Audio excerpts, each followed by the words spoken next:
In a parallel world, Yuya faces a terrifying evil god. He was determined to plunge into battle and use his sword to cut down his enemies. With unwavering courage, he unleashed sharp, decisive blows, each strike reflecting his steadfast belief in victory. Undeterred by challenges, he wielded his sword as a decisive weapon, eliminating all enemies who stood in his way of glory. After his victory, Yuya was taken to another realm by a goddess, his entire body aching from his wounds. While trying to endure it, he angrily declared that he would never want this to happen again. The goddess, with a nonchalant air, acknowledged his completion, reprimanding him for ignoring her. This angered Yuya, who retorted, pointing to his poor condition. After the goddess healed Yuya, he anxiously asked if it was really all over. She asserted that the evil spirit Ruenavilio had been destroyed and would not be able to rise again for millennia, allowing the world to gradually return to peace. Yuya then asked the goddess to take him back to his old world. But he remained skeptical about her ability to bring him back to the right world and the right timeline. The goddess assured him that once he performed the ritual and returned to the location she designated, he would be safe, and she only needed to make a few adjustments on her part. Smiling, she noted that, despite being unexpectedly summoned from a parallel world, Yuya overcame many harsh challenges, defeated the demon lord and evil gods, and restored peace and order. Claiming to be the goddess of Valinese, she gracefully bestowed upon Yuya her gratitude and blessing. Yuya, not very enthusiastically, replied that he did not want to be summoned again, and asked her to make sure that his efforts were not in vain. The goddess replied that, although she could not interfere too much in the human world, she would monitor everything as much as possible. As the divine realm was about to close, the goddess advised Yuya to return to the mortal world so that everyone would know he was safe. This made him secretly resent her for always speaking in veiled terms. As soon as he stepped out of the dilapidated hall, Yuya reunited with his group and was hugged tightly by a beast girl worried about his condition. She was horrified to see the bloodstains on his armor, but he reassured her, telling her that he had been healed.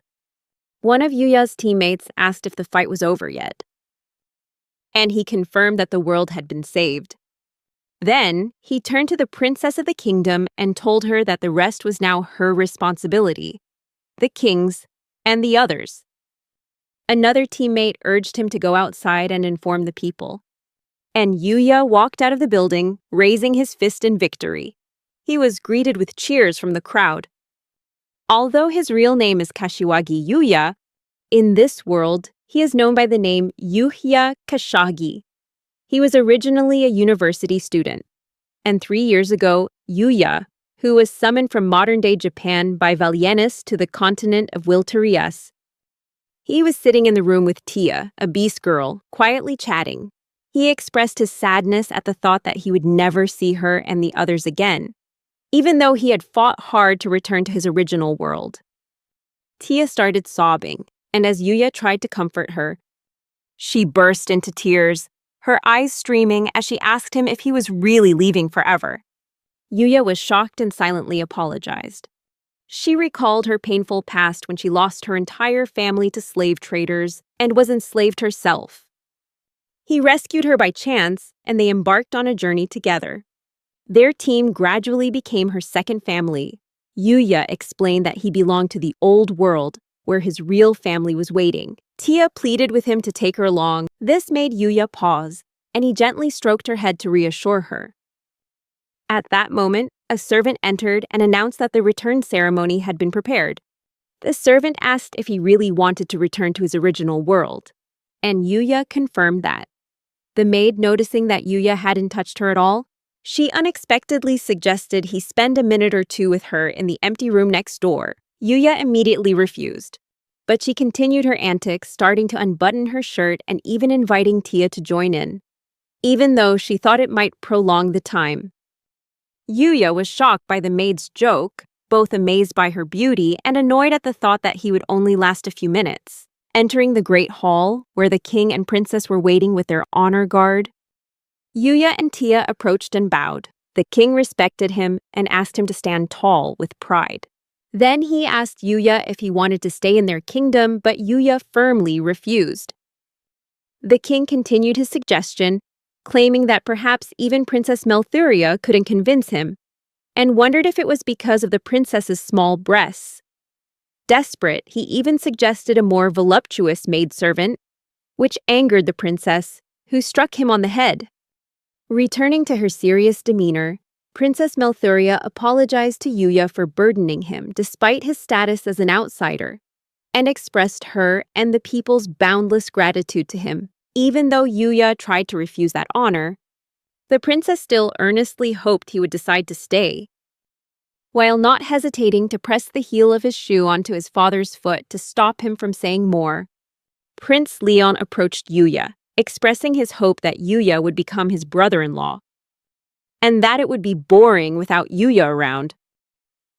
Leon acknowledges that people are not objects to be wasted time on and thanks Yuya for everything. Bruno then cheerfully reminded them to cherish their time together on adventures and to take good care of themselves. But Whisper, a woman in the group, coldly declared she wouldn't cry for a traitor, still furious about discovering that Yuya had secretly watched the fairies bathing in the hot springs. Yuya turned back to the king and princess, thanked them for everything, and wished them all the best. The king returned the greeting and asked if he had any further requests before leaving. Yuya simply asked them to take good care of Tia, and the king and princess happily agreed. He patted Tia's head again, telling her to be good, and she tearfully begged him to come back and visit her, if he ever returned to this world. Yuya agreed and bowed to the royal family before approaching the altar.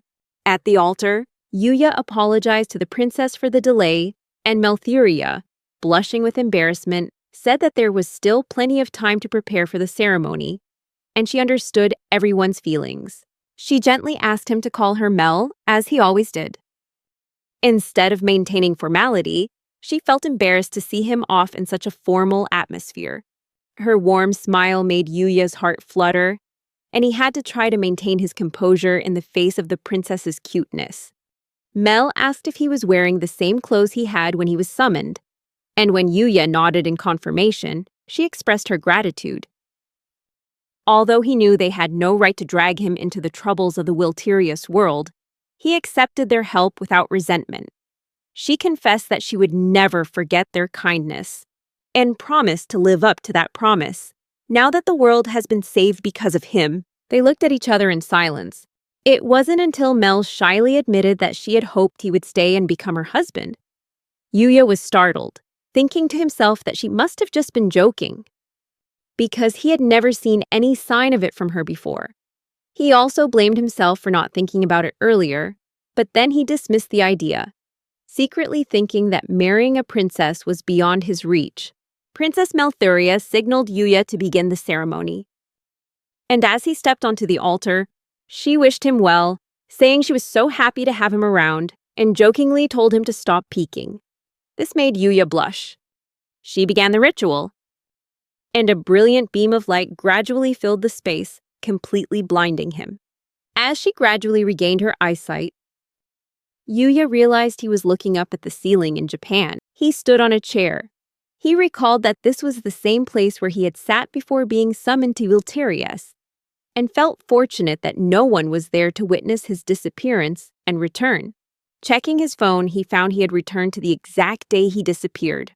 Scrolling through his notes, he wondered if he still remembered everything, like what he had learned during the semester or the names and faces of the people around him. After packing his things, Yuya decided to go home. But before that, he didn't forget to stop by McDonald's to satisfy his craving for cheeseburgers and fries, which he couldn't get in the other world. As we stepped out of the school grounds, he was surprised to see a beautiful girl sitting on a scooter. The girl seemed confused when he greeted her, as if they hadn't met recently.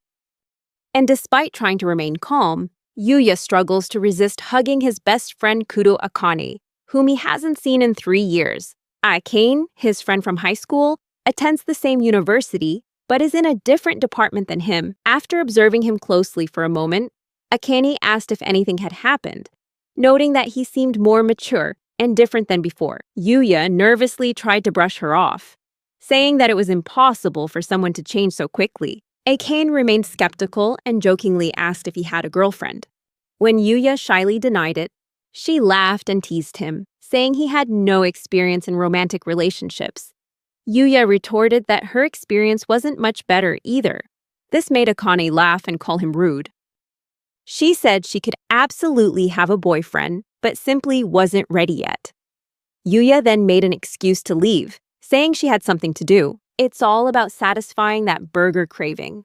However, Akane quickly jumped onto her scooter and then rushed to the nearby burger shop to make a reservation. Confused but amused, Yuya hopped onto his motorcycle and chased after her to McDonald's. When he arrived, he saw Akane waving, and the two of them sat together. Akane observed that Yuya's gait had changed. He had a different aura, and even his physique seemed to have altered. She reiterated that he gave off a completely different vibe. Yuya tried to playfully change the subject, teasing that she might have fallen for him.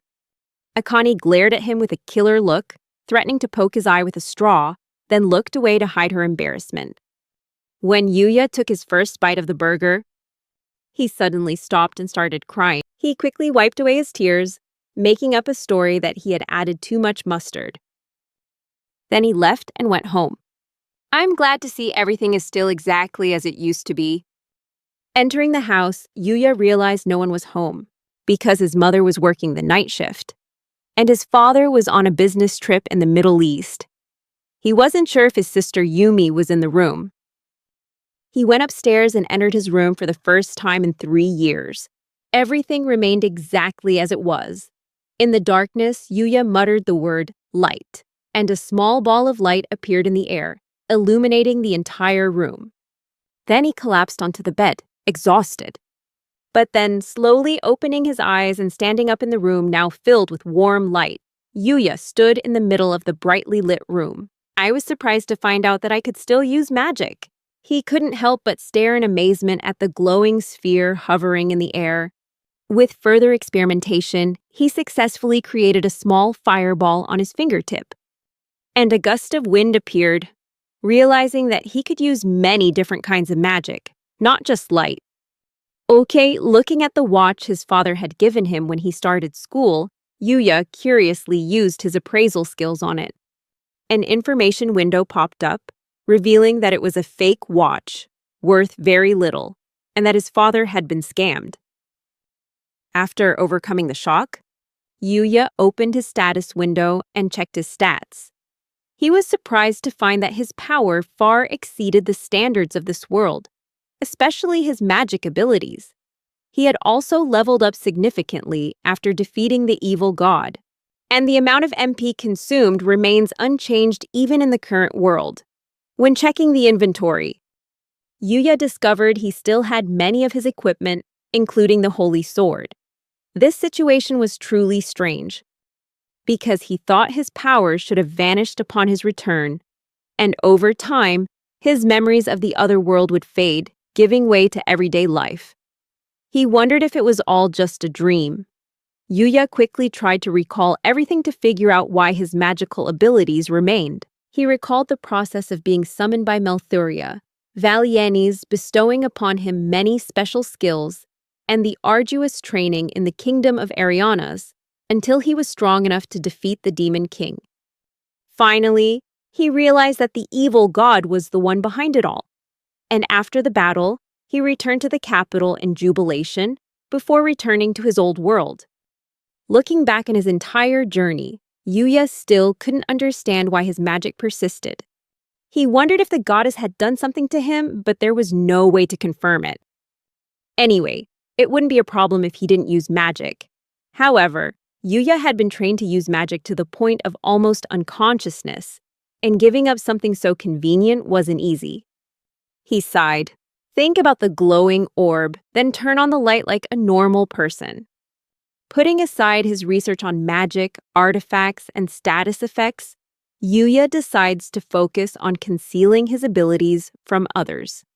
As he changes clothes, revealing his muscular physique, Yuya is surprised to hear a knock on the door from his younger sister, Ayumi.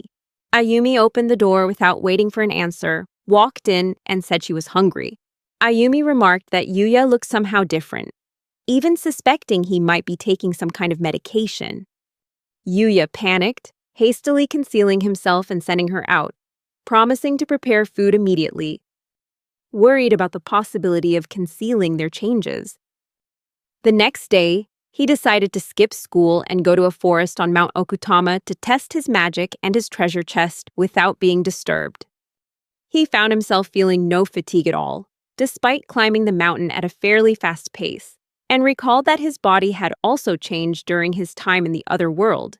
In a moment of carelessness, Yuya stomped his foot, creating a large hole in the ground. In a panic, he tried to use magic to fill the void, but in doing so, he inadvertently created another hole, making him wonder if he was even human anymore. Standing before several large rocks, Yuya continued his experiment. They can be easily destroyed into rubble with fire arrows, ice lance, and water bullet. Seeing his own destructive power, he could only sigh. Despite practicing magic diligently, he was still surprised by his abilities, which far exceeded his expectations. Yuya opened his inventory and took out a sword. He realized he could use it as before, even though he didn't think he'd use it here. The thought of walking down the street dressed in clothes from another world struck him as odd. However, the idea of processing gemstones, or if he could magically create gold coins using earth element magic to sell for billions of dong, it would make him smile broadly. However, Yuya quickly dismissed that thought, reminding himself that he wasn't here to get rich. Although there wasn't much hope, he also felt embarrassed performing the summoning ritual and imagined someone witnessing it. Suddenly, the air vibrated, and from the magic circle emerged a shadow wolf.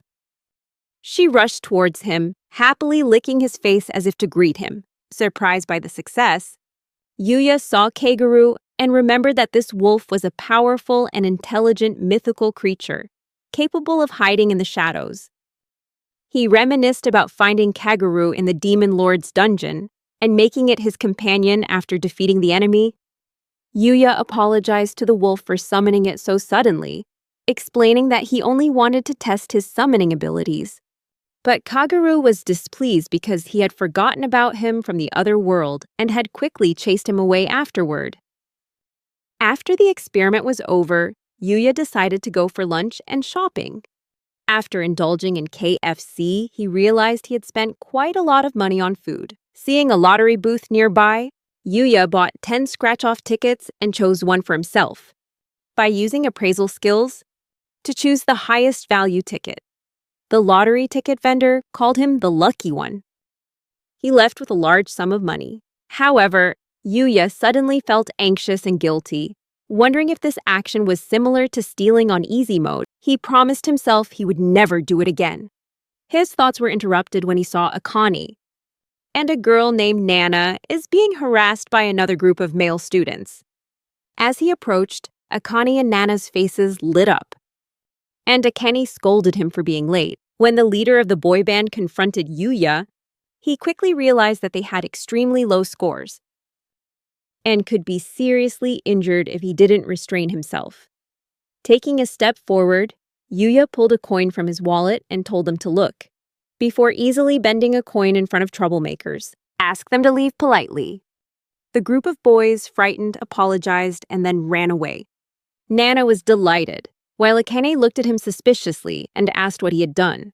Not believing Yuya's explanation that they were just talking, Akane pressed him for clarification. He had no choice but to lie, saying he had mentioned the name of a notorious acquaintance of his. Akane reluctantly accepted the explanation. Yuya then explained that he had come to shop for clothes because some of his old ones no longer fit. Hearing this, the two girls offered to help him choose clothes on the condition that he treat them to drinks. He agreed, and the group embarked on an exciting shopping spree, buying everything from drinks to dinner. This nearly emptied Yuya's wallet. Yuya was glad he had used the money wisely and decided to leave the rest in the donation box to ease his conscience. As we prepared to return, the whole group witnessed a car accident happening right before their eyes. A girl lay unconscious on the road. Yuya quickly told Nana and Ayumi to call the police and an ambulance. He ran closer to the scene to check on the girl's condition. He uses the attention-avoiding technique to make himself less noticeable and harder to spot. Annoyed to see the crowd around him only taking pictures instead of calling for help, Yuya quietly damaged their phones using his spark skill. Looking at the unconscious girl, he discovered she was still breathing. However, there was internal organ damage and a fractured skull, but the brain remained safe. Knowing he could help, Yuya used his healing skill to partially heal the girl without arousing suspicion. The girl began to regain consciousness, and Yuya reassured her not to move while waiting for the ambulance to arrive. After he stopped attention restriction, Nana told Yuya that the ambulance was on its way and that she would watch over the girl until the rescue team arrived. Yuya wondered where Akane had gone, and when he turned around, he saw her scolding the driver who had caused the accident and refused to call an ambulance.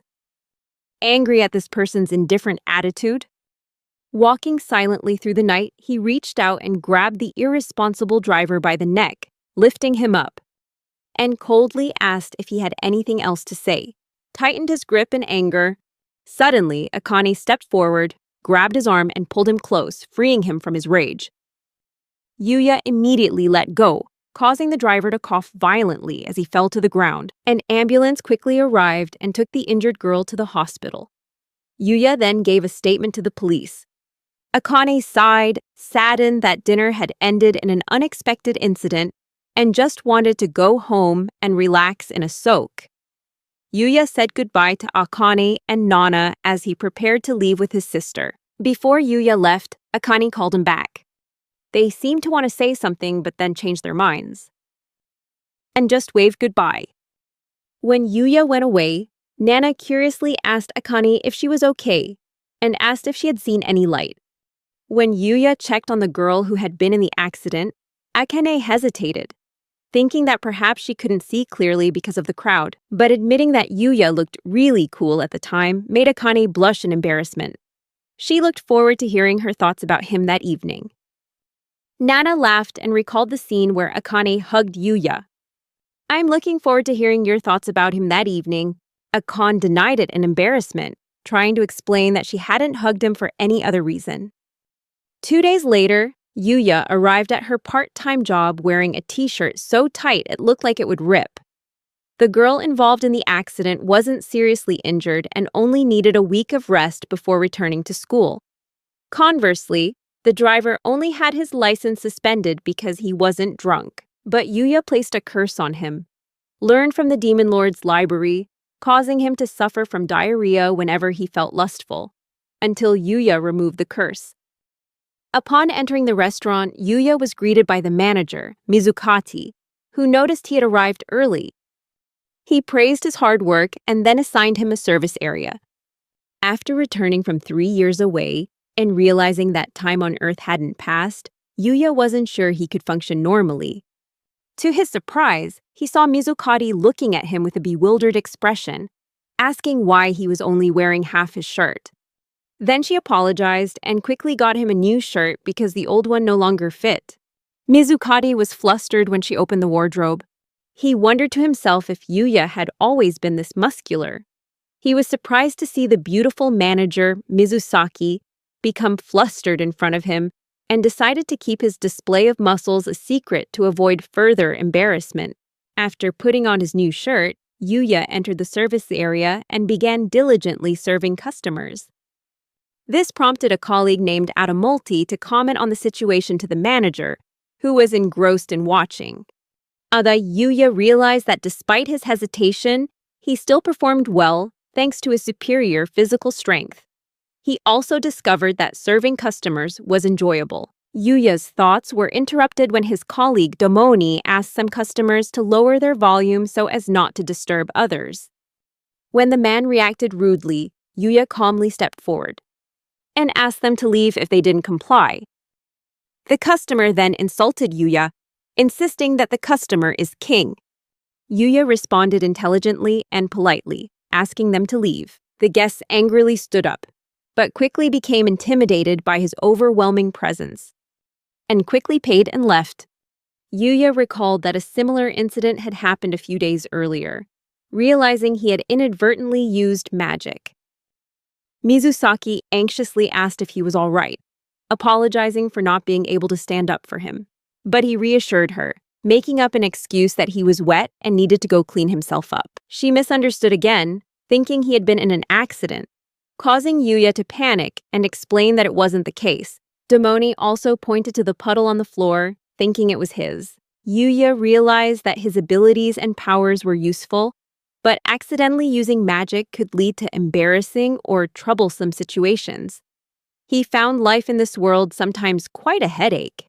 At the same time, deep within a mountain, a dragon awakens and calls the seemingly ordinary young man Master. Yuya returned to his daily routine of studying and working alone in his room. Looking at the holy sword the king had given him, he wondered what to do with it, having forgotten to return it before leaving this world. He reasoned that the world would be peaceful for a while after defeating the demon lord and the evil god, although some other formidable demons still remained.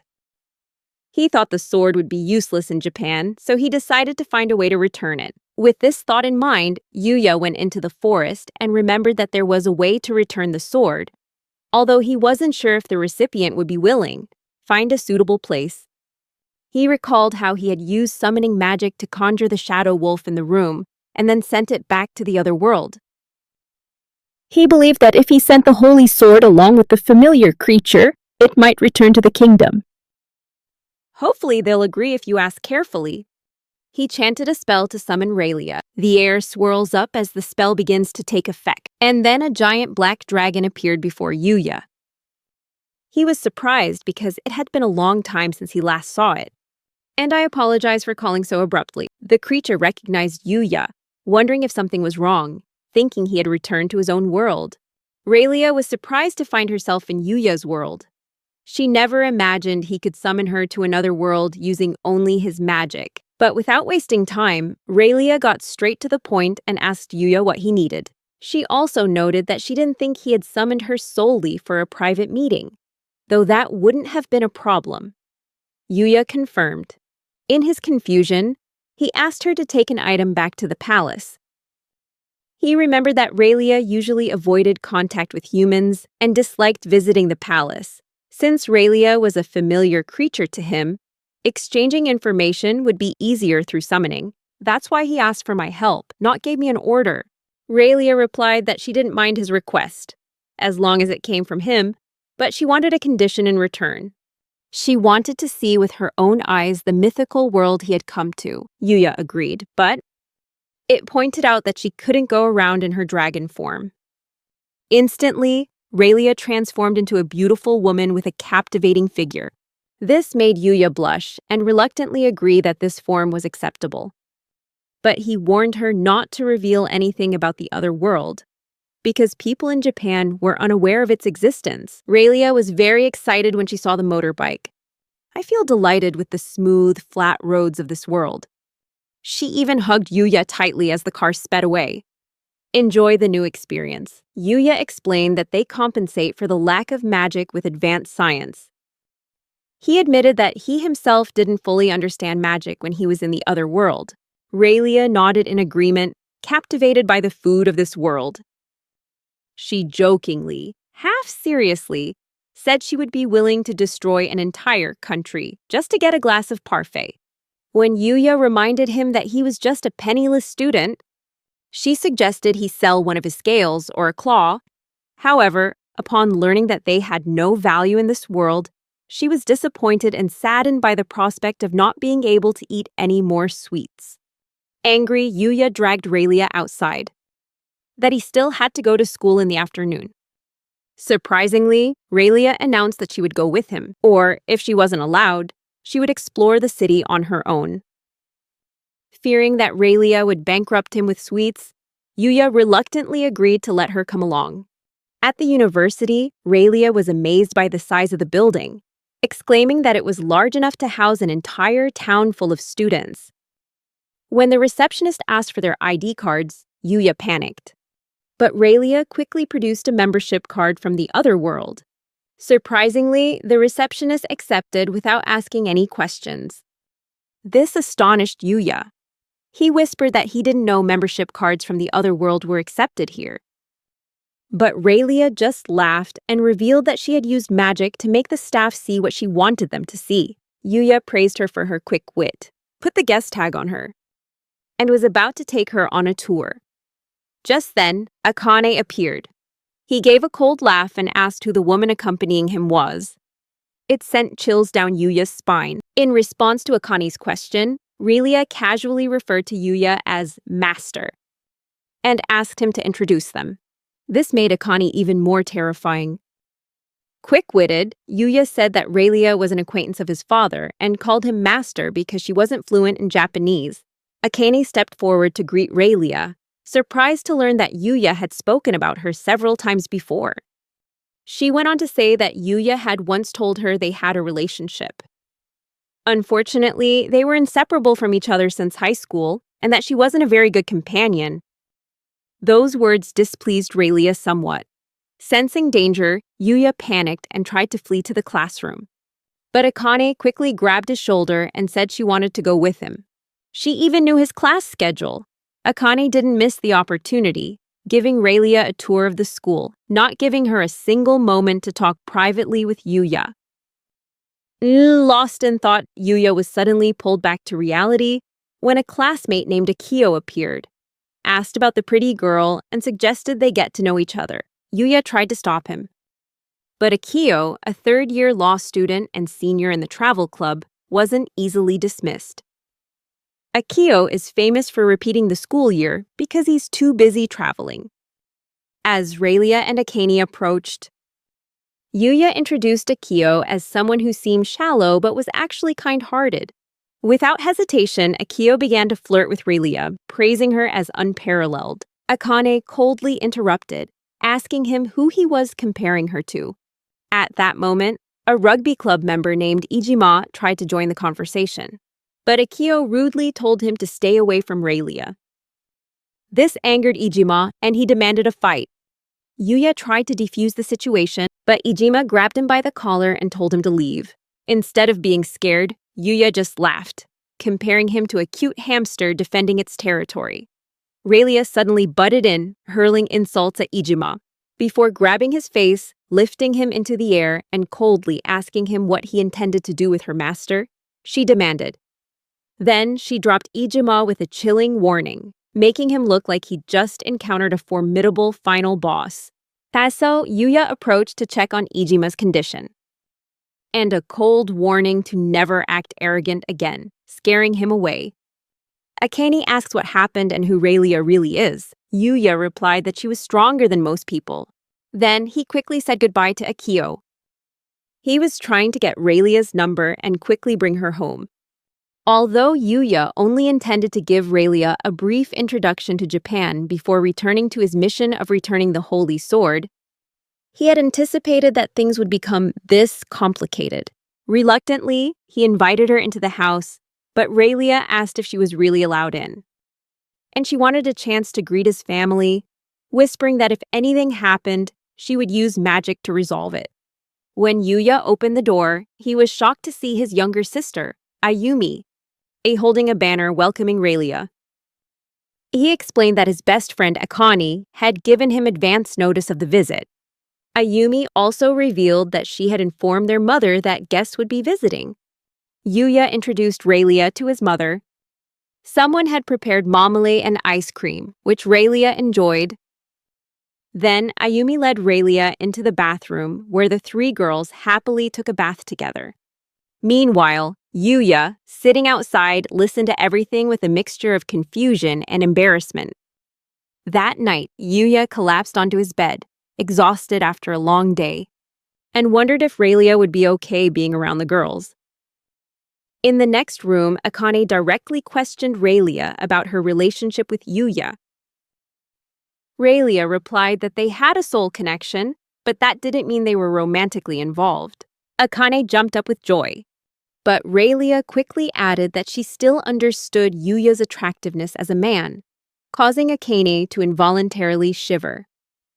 Ayumi asked Raylia if she liked her older brother, After a moment of hesitation, Raylia replied that she liked him, but wasn't sure exactly how she felt. Ayumi then turned to Akane and asked if Raylia was a rival of hers. But before Akane could answer, Raylia turned back and asked about her relationship with Yuya. Akane, confused, replied that they were just friends. But when Raylia casually asked if they had slept together, Akane was flustered, muttering unspoken confessions and unable to give a clear answer. Ayumi, while playing around, declared that she would test Raylia's character and smiled, telling the girls to go easy on her. Meanwhile, Yuya was worried in the next room that Raylia may have revealed something she shouldn't have, unable to sleep due to anxiety. He opened Ayumi's room door to check on her, but was interrupted by all three girls. They all shouted for him to leave and slammed the door shut. Back in bed, Yuya tried to divert his thoughts from the mission to return the Holy Sword.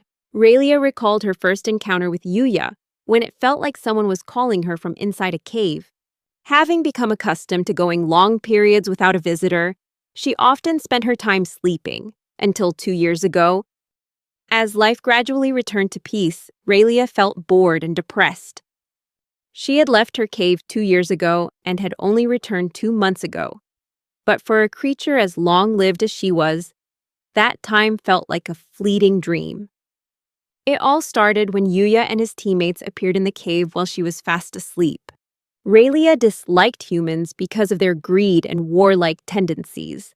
She warned Yuya's group that if they didn't leave, they would die at her hands. Raylia harbors no hatred towards them, but if they attempt to disrupt her peace, she will not hesitate to retaliate. However, undeterred, Yuya approached and, "Please lend them your strength to protect the country and its people from the Demon King."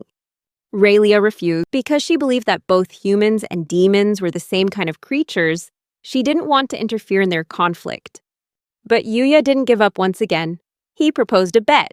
He asked Raylia to give him a challenge that wasn't too impossible or too long. And if he loses, he will accept all of her conditions. If she wins, she must lend them her power. The cave shook as Raylia burst into loud laughter. She asked him what his purpose was. Yuya replied that he only wanted to return to his old world after being summoned by the goddess Valienes. Raylia realized that Yuya, being from another world, had no reason to concern himself with the troubles of this world. Yuya admitted that he had many grievances against Valienes. But you won't be able to return to a smile if you abandon the people you met at Wilterius. After some thought, Raylia agreed, and demanded that Yuya use his strength to subdue her by force. She needs to acknowledge him as her temporary owner before she'll be willing to help. Tia was worried and begged Yuya to choose a different challenge. But he only smiled, drew his sword, and asked Raylia to go easy on him. A battle ensued between them. Even though she disliked humans, Raylia was still impressed by Yuya's unwavering gaze, his refusal to back down. Regardless of the power difference between them, he attacked relentlessly, pushing himself beyond his limits. Even though he couldn't defeat her, Yuya never gave up. Raylia was impressed by his perseverance, and she eventually accepted defeat, acknowledging Yuya as her master for a brief period. With unwavering determination and ever-improving skills, Yuya earned Raylia's trust. Perhaps she wanted to see how far he would go, or perhaps she sensed the fragility within him. But she was curious anyway about what Yuya would show her in the future. Back in the present, Raylia thanks Akane and Ayumi for the fun time they had together. Yuya was quite surprised to see that she had passed everything without any problems. The farewell was merely a formality, as Raylia couldn't return to the other world unless Yuya brought her back. They decided to meet again on the mountain where he had summoned her, and Yuya instructed her not to stop at any restaurants along the way. As they said goodbye, Raylia unexpectedly approached and planted a kiss on Yuya's lips. This left him blushing and embarrassed, while she smiled teasingly at Akane before leaving. Yuya was confused, not understanding why she kissed him, but Akane noticed the cheerful smile on his face and began to chase after him. This caused Yuya to flee. Meanwhile, in another world, Raylia soared through the forest in dragon form. She headed towards the capital to carry out the mission Yuya had assigned her.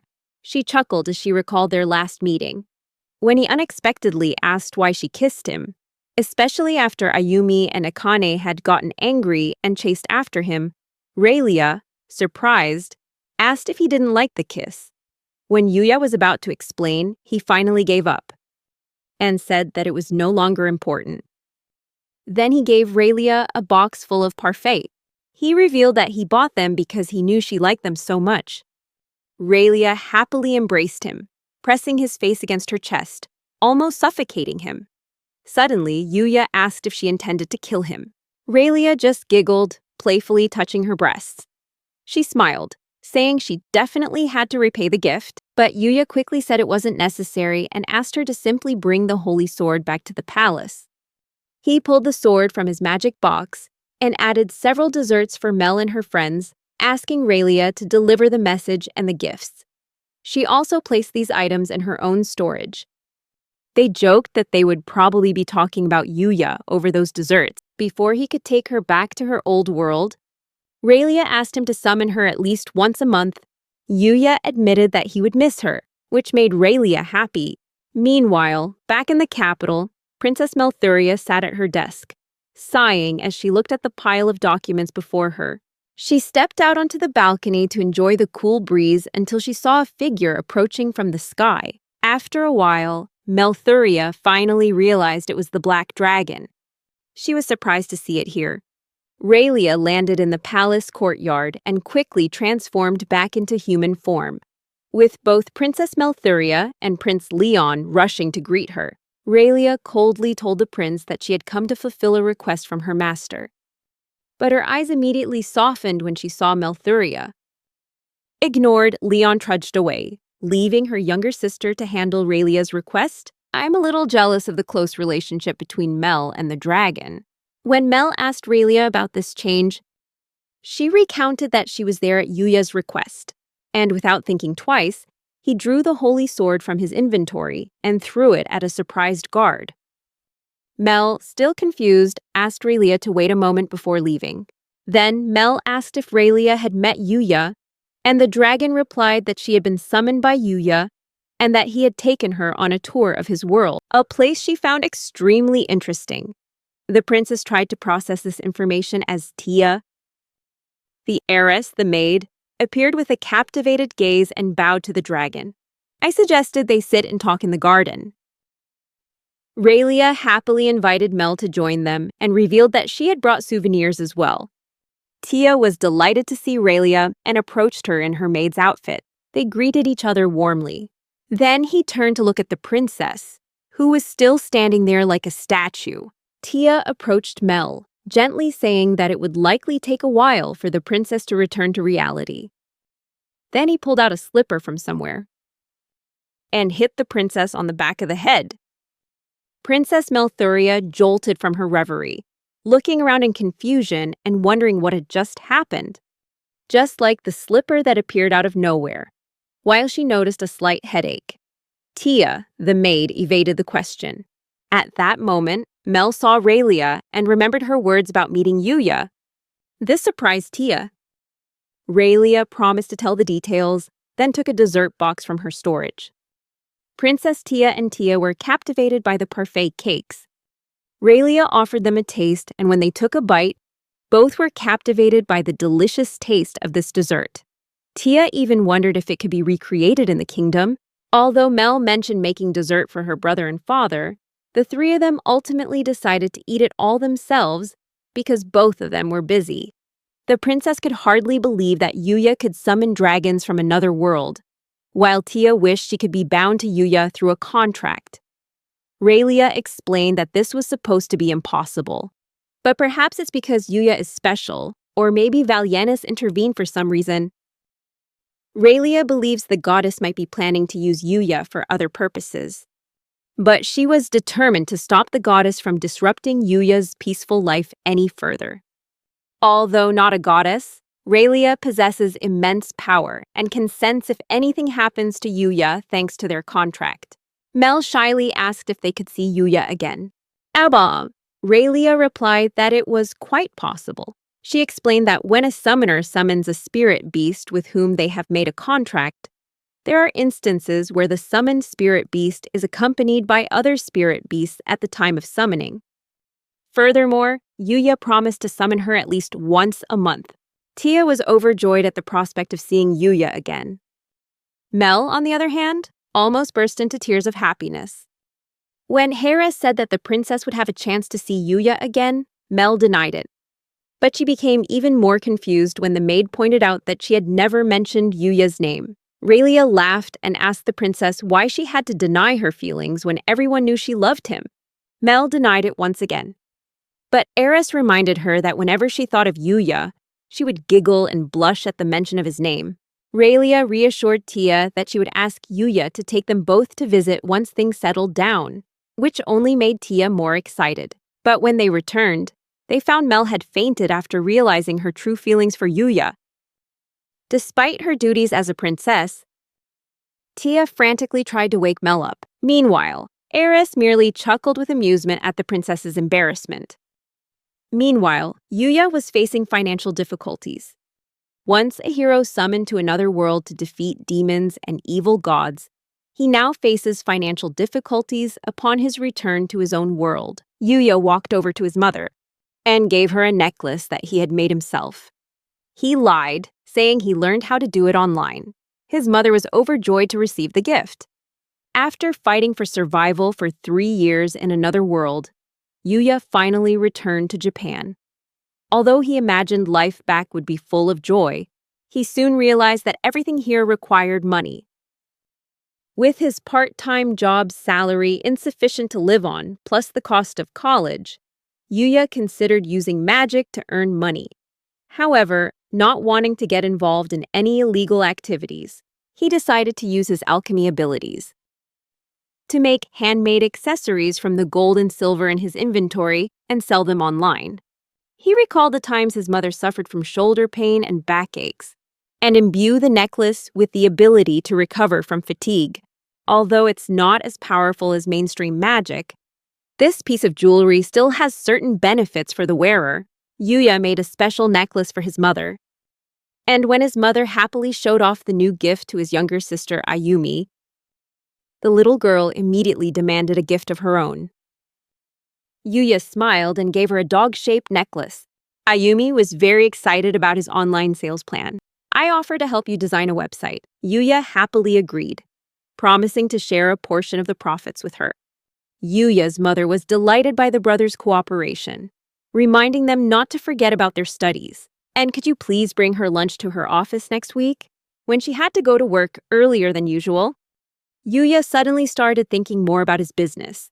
While at Tokyo General Hospital. Here, nurse Adachi Miyuki complains about her stomach rumbling whenever she's hungry, hoping no one hears her. At that moment, Yuya appeared from behind. "Greeter." Miyuki, accustomed to him bringing lunch to his mother, returned Yuya's greeting and informed him that she had just been called to the infirmary, but would be back soon. Miyuki shyly asked if Yuya was making any extra servings. He cheerfully said he had prepared enough simple dishes for 5 people, encouraging her and her colleagues to enjoy them. Nurse Takahashi Kyoko then also approached. He arrived after hearing Miyuki praise his cooking skills. And then Nurse Ayama Ron appeared, unable to hide her excitement. Miyuki suggested waiting until Yuya's mother returned so the whole group could eat together. Yuya took the opportunity to display some of his handmade accessories. To ask for your opinion, the nurses all thought they were adorable. Especially when Kyoko recognized the necklace that her mother had shown her off a few days earlier. Kyoko praised Yuya's craftsmanship, saying that the items didn't look like handmade crafts at all. Yuya happily offered them whichever dish they liked best. When he turned around, he saw a girl standing at the door, observing. The little girl immediately ran away when their eyes met. He left him and the nurses happily choosing accessories. Miyuki approached and asked what was wrong when she heard him mention that girl. Miyuki revealed that the girl's name was Mia, 10 years old, and she had just been transferred from the pediatrics department to their ward due to some special circumstances. Ron added that Mia was very frail, so it was dangerous for her to wander around alone. Yuya decided to go look for the little girl. After a while, Yuya found Mia sitting alone on a bench outside the hospital. He greeted them and said that the nurses were looking for the little girl. Mia asked him who he was, and Yuya introduced himself as the son of a nurse, reiterating that they had met in the nurses' station, and simultaneously asked Mia to go back inside. Mia firmly refused and appeared sulky. To cheer her up, Yuya offered to show her something interesting. If she agrees to return to her room afterward, Mia finally agreed after a moment of hesitation. Yuya raised his hand and told Mia to look at his fingertips. Then he created small fireballs that illuminated the night before disappearing when he snapped his fingers. Mia was amazed and asked Yuya how he did it. He just smiled, refused to reveal the secret, and said it was a secret, because he couldn't tell the little girl that it was real magic. The little girl wanted to see a few more magic tricks, but Yuya refused because it was late. He promised her that he would show her something even more amazing if Mia was well-behaved and listened to the nurses. The little girl asked him to promise, and they both kept their promise by linking fingers. A few days later, Yuya returned to the hospital. The nurses were startled to see him appear at just the right moment. She kept asking about the accessories he gave her the other day, and whether he had made them himself. Yuya was stunned, secretly worried that something might have gone wrong because he had used materials from another world, or perhaps made a mistake in the crafting process. But instead, the nurses excitedly reported feeling energized and that their back pains had disappeared. One person also reported that their skin looked smoother. Yuya felt relieved to hear that, then and explained that he had made it from ordinary silver and a special type of crystal. However, the girls remained skeptical, and one even joked that perhaps Yuya was the one with the magic. Yuya chuckled awkwardly, joking that he had wished each item could bring good luck to the wearer when he crafted it. Then he asked the nurses about Mia's room. When he remembered that he had once taken the little girl back to her room, the nurses asked if he had any special relationship with Mia. Yuya talked about his promise to the little girl. This helped the nurses understand the reason. The little girl became much more well-behaved, which the nurses greatly appreciated and thanked Yuya for his help.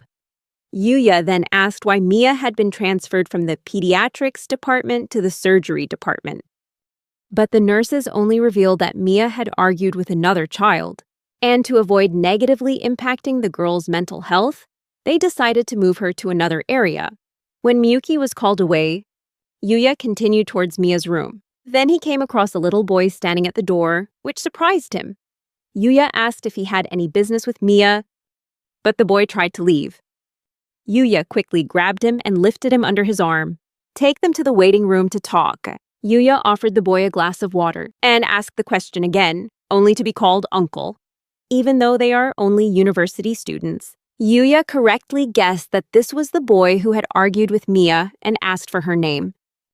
The boy introduced himself as Ichinose Yu and admitted that he had said unkind things to Mia.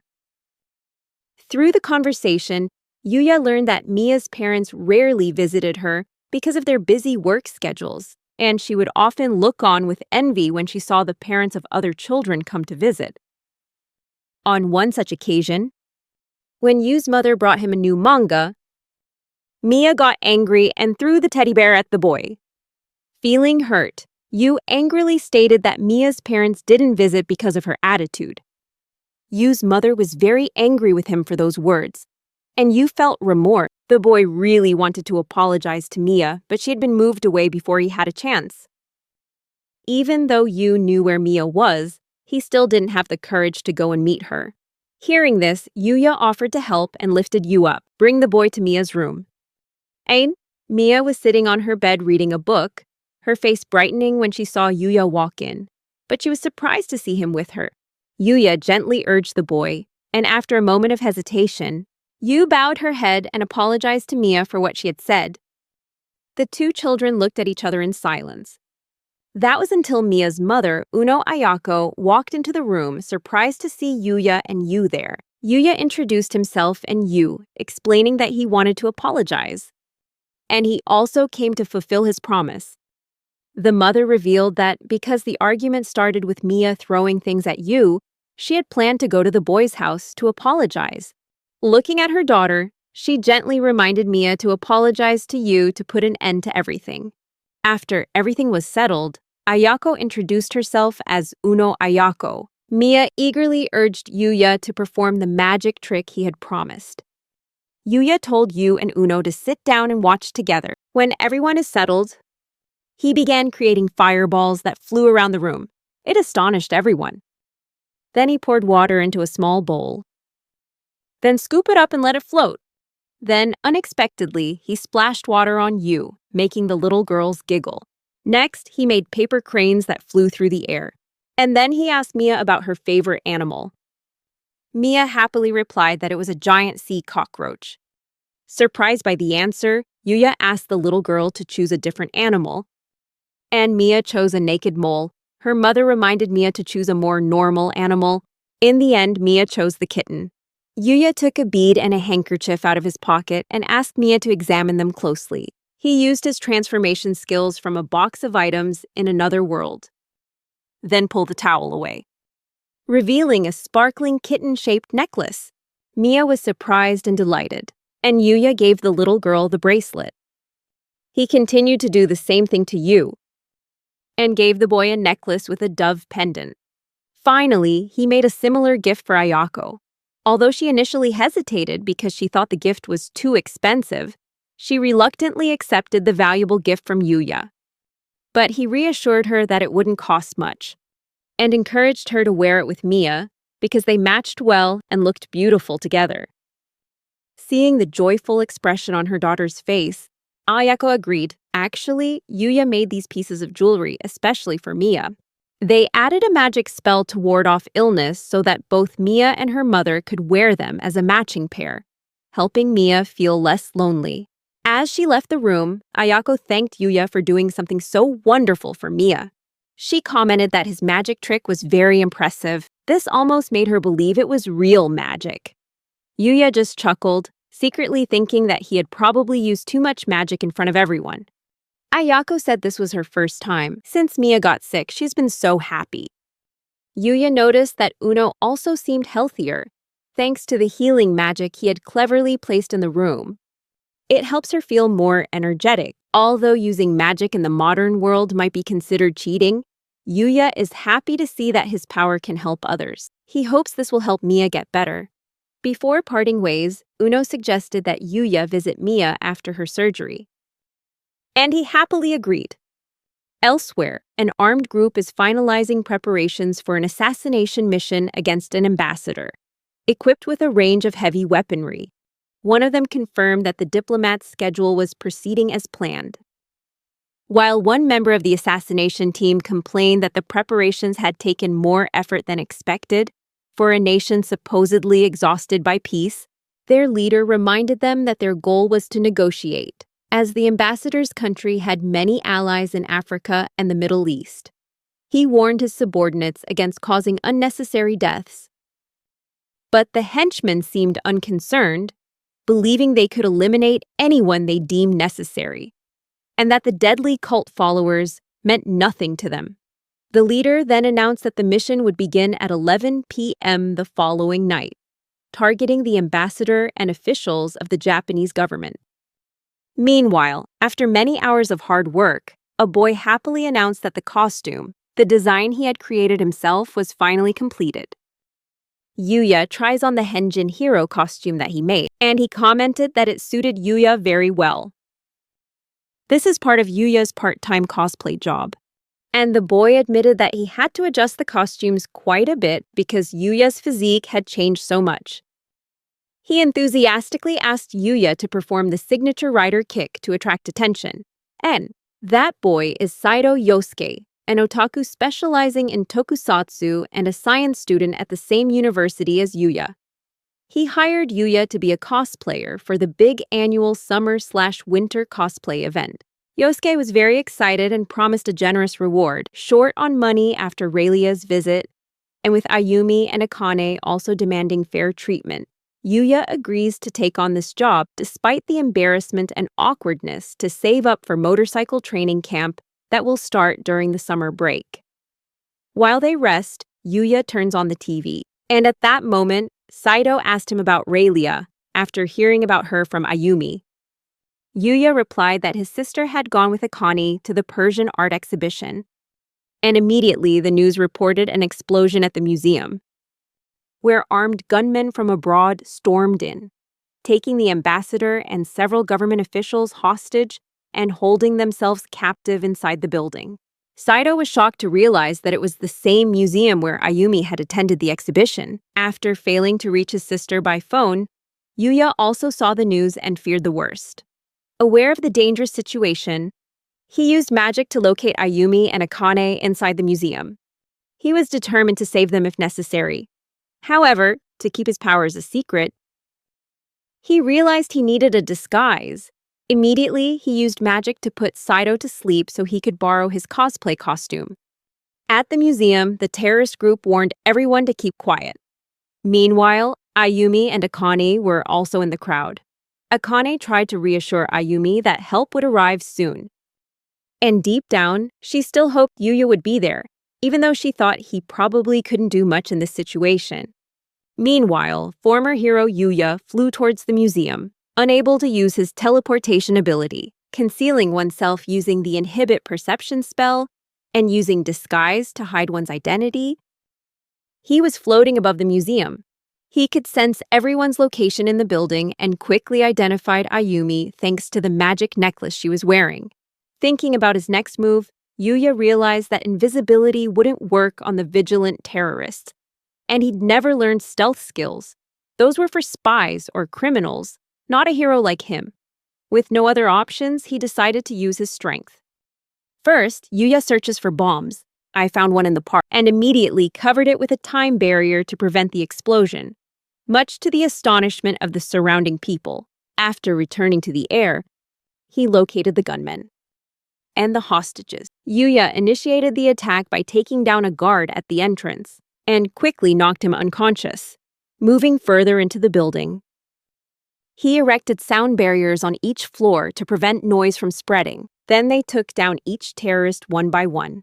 When a terrorist is spotted pointing a gun into the child who is protecting his mother, the terrorist shot the child.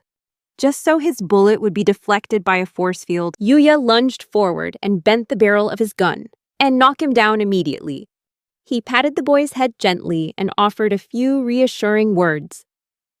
Everyone was surprised to see a hero in costume rescuing them. Yuya then informed the hostages that he had cleared a safe path for them to escape. Yuya quickly waved goodbye to the last of the hostages as they left the building. Then he went in to finish things. The 3 remaining terrorists are on guard. Approximately 100 hostages, including the ambassador. Seeing them recklessly raid such a large facility with so few people, Yuya suspected they had some kind of plan. When he discovered a hostage right next to the terrorists and a mysterious bag, he realized it wasn't a bomb. Unable to wait any longer, Yuya decided to charge in. The first terrorist was caught by surprise. When Yuya used magic to disarm his 2 accomplices, then he continued to take him down with a powerful rider kick. The other 2 were shocked to discover their weapons were ineffective. One of them managed to dodge the blow, but the other was knocked to the floor. The terrorist finally pulled out his detonator and pressed the button, but nothing happened. While he was confused, Yuya quickly used magic to knock him unconscious. He then checked on the ambassador's situation. Lower the barricade around him so that bodyguards can protect the ambassador. Yuya announced that he had dealt with the terrorists and evacuated the hostages, advising everyone to leave the building. Once Akane and Ayumi were confirmed safe, the younger sister looked at him suspiciously but reassured herself. Yuya felt relieved to see that his clothes were still concealing his identity. When the last hostages had left, a Special Forces police officer, John, he approached and asked if he was the one who took down the terrorists. Yuya refused to reveal his identity, and the warning about the 2 bombs had been diffused by him.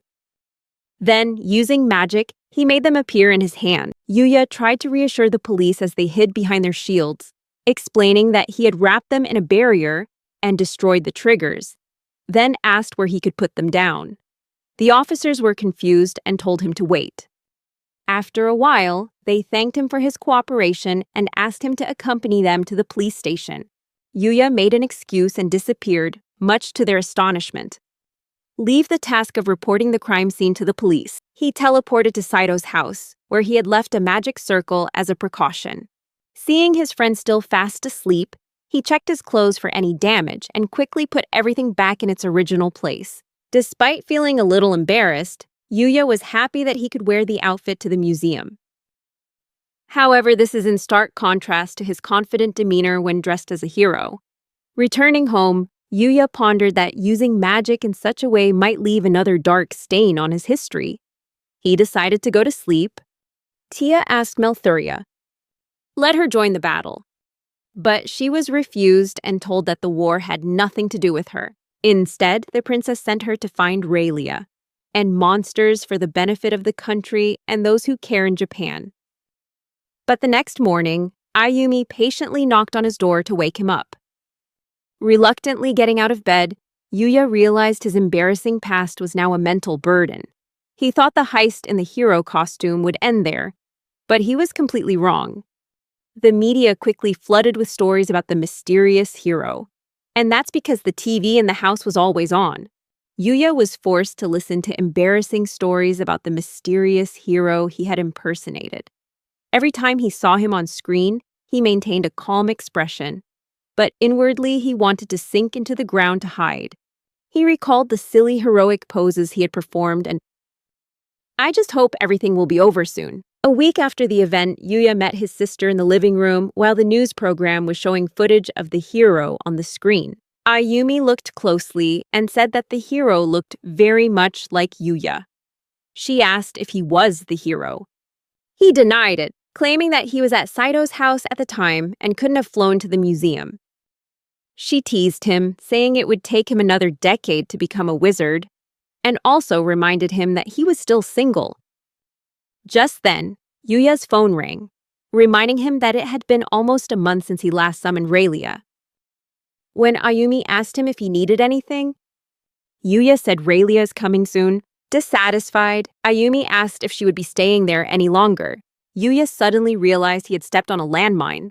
A little while later, Raylia appeared and smiled, saying that he had kept his promise. Yuya asked her about the sacred sword, and she confirmed that she'd returned it. Suddenly, Tia appeared and hugged Yuya tightly. Her scent astonished him. Raylia recounts that after returning the sword, she told Mel and Tia about her encounter with Yuya, and Tia insisted on going to see him. Yuya was worried. If Tia stayed too long, it would cause a lot of trouble. Tia shyly asked if she could stay, but Yuya pointed out that her animal ears and tail would draw attention in a world without beastmen, and that she would have to register as a resident. However, she could still stay in their house. Yuya realized that Tia couldn't be kept locked up in the house forever. So Raylia suggested that magic could be used to change her appearance. Tia expressed that she didn't want to bother Yuya, and that just seeing him again made her happy. Hearing this, Yuya asked Raylia to hide Tia's animal ears and tail. This made the little girl extremely happy. Raylia transforms into her human form and prepares to cast a spell on Tia, warning that it might feel a little strange at first. After using the spell, Tia's animal ears and tail disappeared, leaving her looking like an ordinary girl. Tia touched her new round ears and where her tail used to be, happily remarking that she now had ears just like Yuya's. Look at the hole in Tia's old tail on her clothes. Yuya offered to buy her a new outfit. On her first car ride, Tia thoroughly enjoyed the smooth ride. When the car is driving on the road, while Raylia compared it to riding a motorbike, Yuya, on the other hand, imagined riding in a horse-drawn carriage in the other world. Tia went to the clothing store and tried on a few new outfits, and Yuya thought she looked great in them. Despite finding the fabric quite thin and unsure if it would protect her, Tia was overjoyed to wear the dress from the world of heroes, clinging to it with happiness.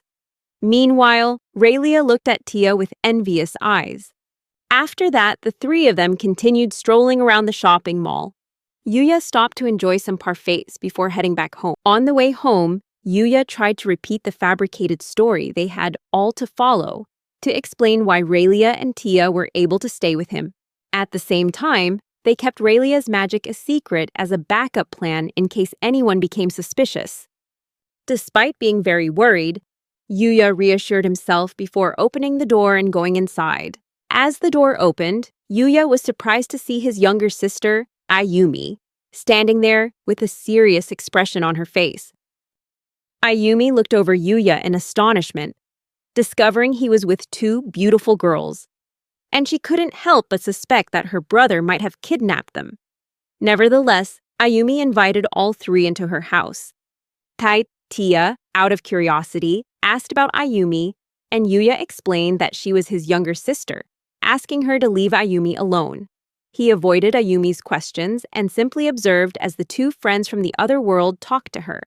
That evening, while washing dishes, Yuya breathed a sigh of relief that dinner had gone smoothly without incident, although Ayumi was still a little sulky. Then Raylia and Tia came out of the bathroom, thanking him for preparing dinner. Yuya invited them both to enjoy a cup of tea while his younger sister took a bath. When he was left alone with his two friends from another world, Yuya decided to ask them directly about Tia's real reason for coming here, suspecting that beyond a simple desire to visit Earth, there might be something more. Tia was flustered and shocked when he mentioned Melthuria, asked why Tia left without telling Mel. Finally, under pressure from Yuya, Raylia reluctantly admitted that Melthuria had asked Tia to come here. Because I wanted to protect her. Yuya was stunned by that answer and turned completely pale. When Tia revealed that the Velza Empire had declared war on the Ariana's kingdom, the Velza Empire lies to the west of the kingdom, and despite being relatively new, possesses a powerful army. Since the Demon King's expansion, the empire has become greedy, constantly seeking to seize more land and frequently engaging in conflicts with neighboring nations. However, in the recent war against the demons, they cooperated to protect the continent. Tia recounted that, 20 days prior, the empire had invaded the kingdom of Arianas with a force of 60,000 troops and quickly captured many villages and cities. The kingdom of Arianas refused to surrender and appealed for help from neighboring countries, but due to the devastation from the war against the Demon King, these nations were unable to muster enough strength to stop the empire's advance. The Arianas Empire and the Alliance of Eastern Cities advised the kingdom to evacuate. In response, Melthuria requested Tia to flee to Raylia. Yuya felt that the empire declaring war so soon after the war with the Demon King was premature. While the continent was still in ruins, he speculated that if they could have attacked 20 days earlier, the empire had probably begun preparations as soon as the war ended, or even deliberately waiting for the right moment to attack. When everyone was still exhausted after the battle with the demons, this thought enraged him so much that Raylia had to sternly tell him to calm down. After Yuya apologized, Tia confessed that they had decided not to tell him about the situation to avoid upsetting him. Turning to Raylia, he asked if she could take him back to Ariana Grande. But when Raylia flatly refused, Yuya explained that he only wanted to know if it was possible and wasn't asking for her help. Raylia seriously asked Yuya what he would do if he knew about it, emphasizing that this was a war between humans and he shouldn't get involved. She understood that he was worried about Melthuria and the others, but she advised him to keep his distance to avoid unnecessary trouble. The conversation was interrupted when Ayumi entered the room, asking if everyone was arguing. Yuya reassured his sister and offered her a cup of tea. However, Raylia unexpectedly interrupted and jokingly said that Yuya refused to sleep with her, causing Ayumi to immediately call her brother a coward. Tia joined the conversation, and the three girls quickly overwhelmed Yuya, turning the discussion into playful banter. After the story ended, Yuya lay on his bed, thinking about the situation. He admitted that the war between humans had nothing to do with an outsider like himself. However, he still couldn't shake off his worries about the fate of Melthuria and the kingdom of Arianas. Besides that, he was also hesitant about whether he should give up the peaceful life he had just regained in Japan if he decided to return to the other world. Despite hating his hesitation, Yuya began to think about how to return to that world. He realized that Tia was able to come here thanks to her connection with Raylia, who had helped summon her. He believed that, with a little experimentation, he could repeat this for himself. However, the challenge lies in how to bring someone back from Japan on his own, since the goddess herself had brought him back last time after completing a mission. Yuya has an untested idea on how to do that. But he understood that if the plan succeeded, he would have to prepare himself for what was to come. Yuya is having a good time. While playing with Akane's dog Elizabeth in the park, Akane remarked that he was full of energy even in the early morning. That day, Yuya decided to go for a morning walk with her. And although he had often seen her and her dog when he was training, this time he had a clear objective. Akane, somewhat jealous, asked if he was really okay being here with her, while Raylia was at home with his younger sister, Ayumi. Yuya replied nervously that Ayumi was showing Raylia around the city. The girl reluctantly gave in and went to buy drinks. When only Yuya and Elizabeth were left, he promised Elizabeth some dried meat if the dog would follow him for a little while. That evening, Yuya arranged to meet Raylia and Tia in the park. Upon arrival, he announced that he intended to return to Wilterius to intervene in the war. Although he acknowledged that Raylia was right about him being just an outsider, he still felt there were too many friends and benefactors in the kingdom whom he couldn't abandon. Whatever the Empire's plans were, he couldn't sit idly by and leave them to fend for themselves. Raylia paused for a moment, then asked if he was really serious. She reminded him that he had sacrificed so much to return to Japan, yet now he wanted to go back to the battlefield. She wondered if there was any way he could get back if things went wrong. Yuya responded firmly that he planned to return after the war ended quickly, as he needed to get back for his university entrance exams next month. While he couldn't completely quell the war in such a short time, he still hoped to prevent the Empire's invasion before then. Recognizing Yuya's determination, Raylia offered to take his place on this mission, using her power to destroy the Imperial army. Yuya thanked her but refused, explaining that his return was due to his selfishness, and he wanted to join the war because of his own will. Hearing this, Raylia asked Yuya how he planned to return to the other world.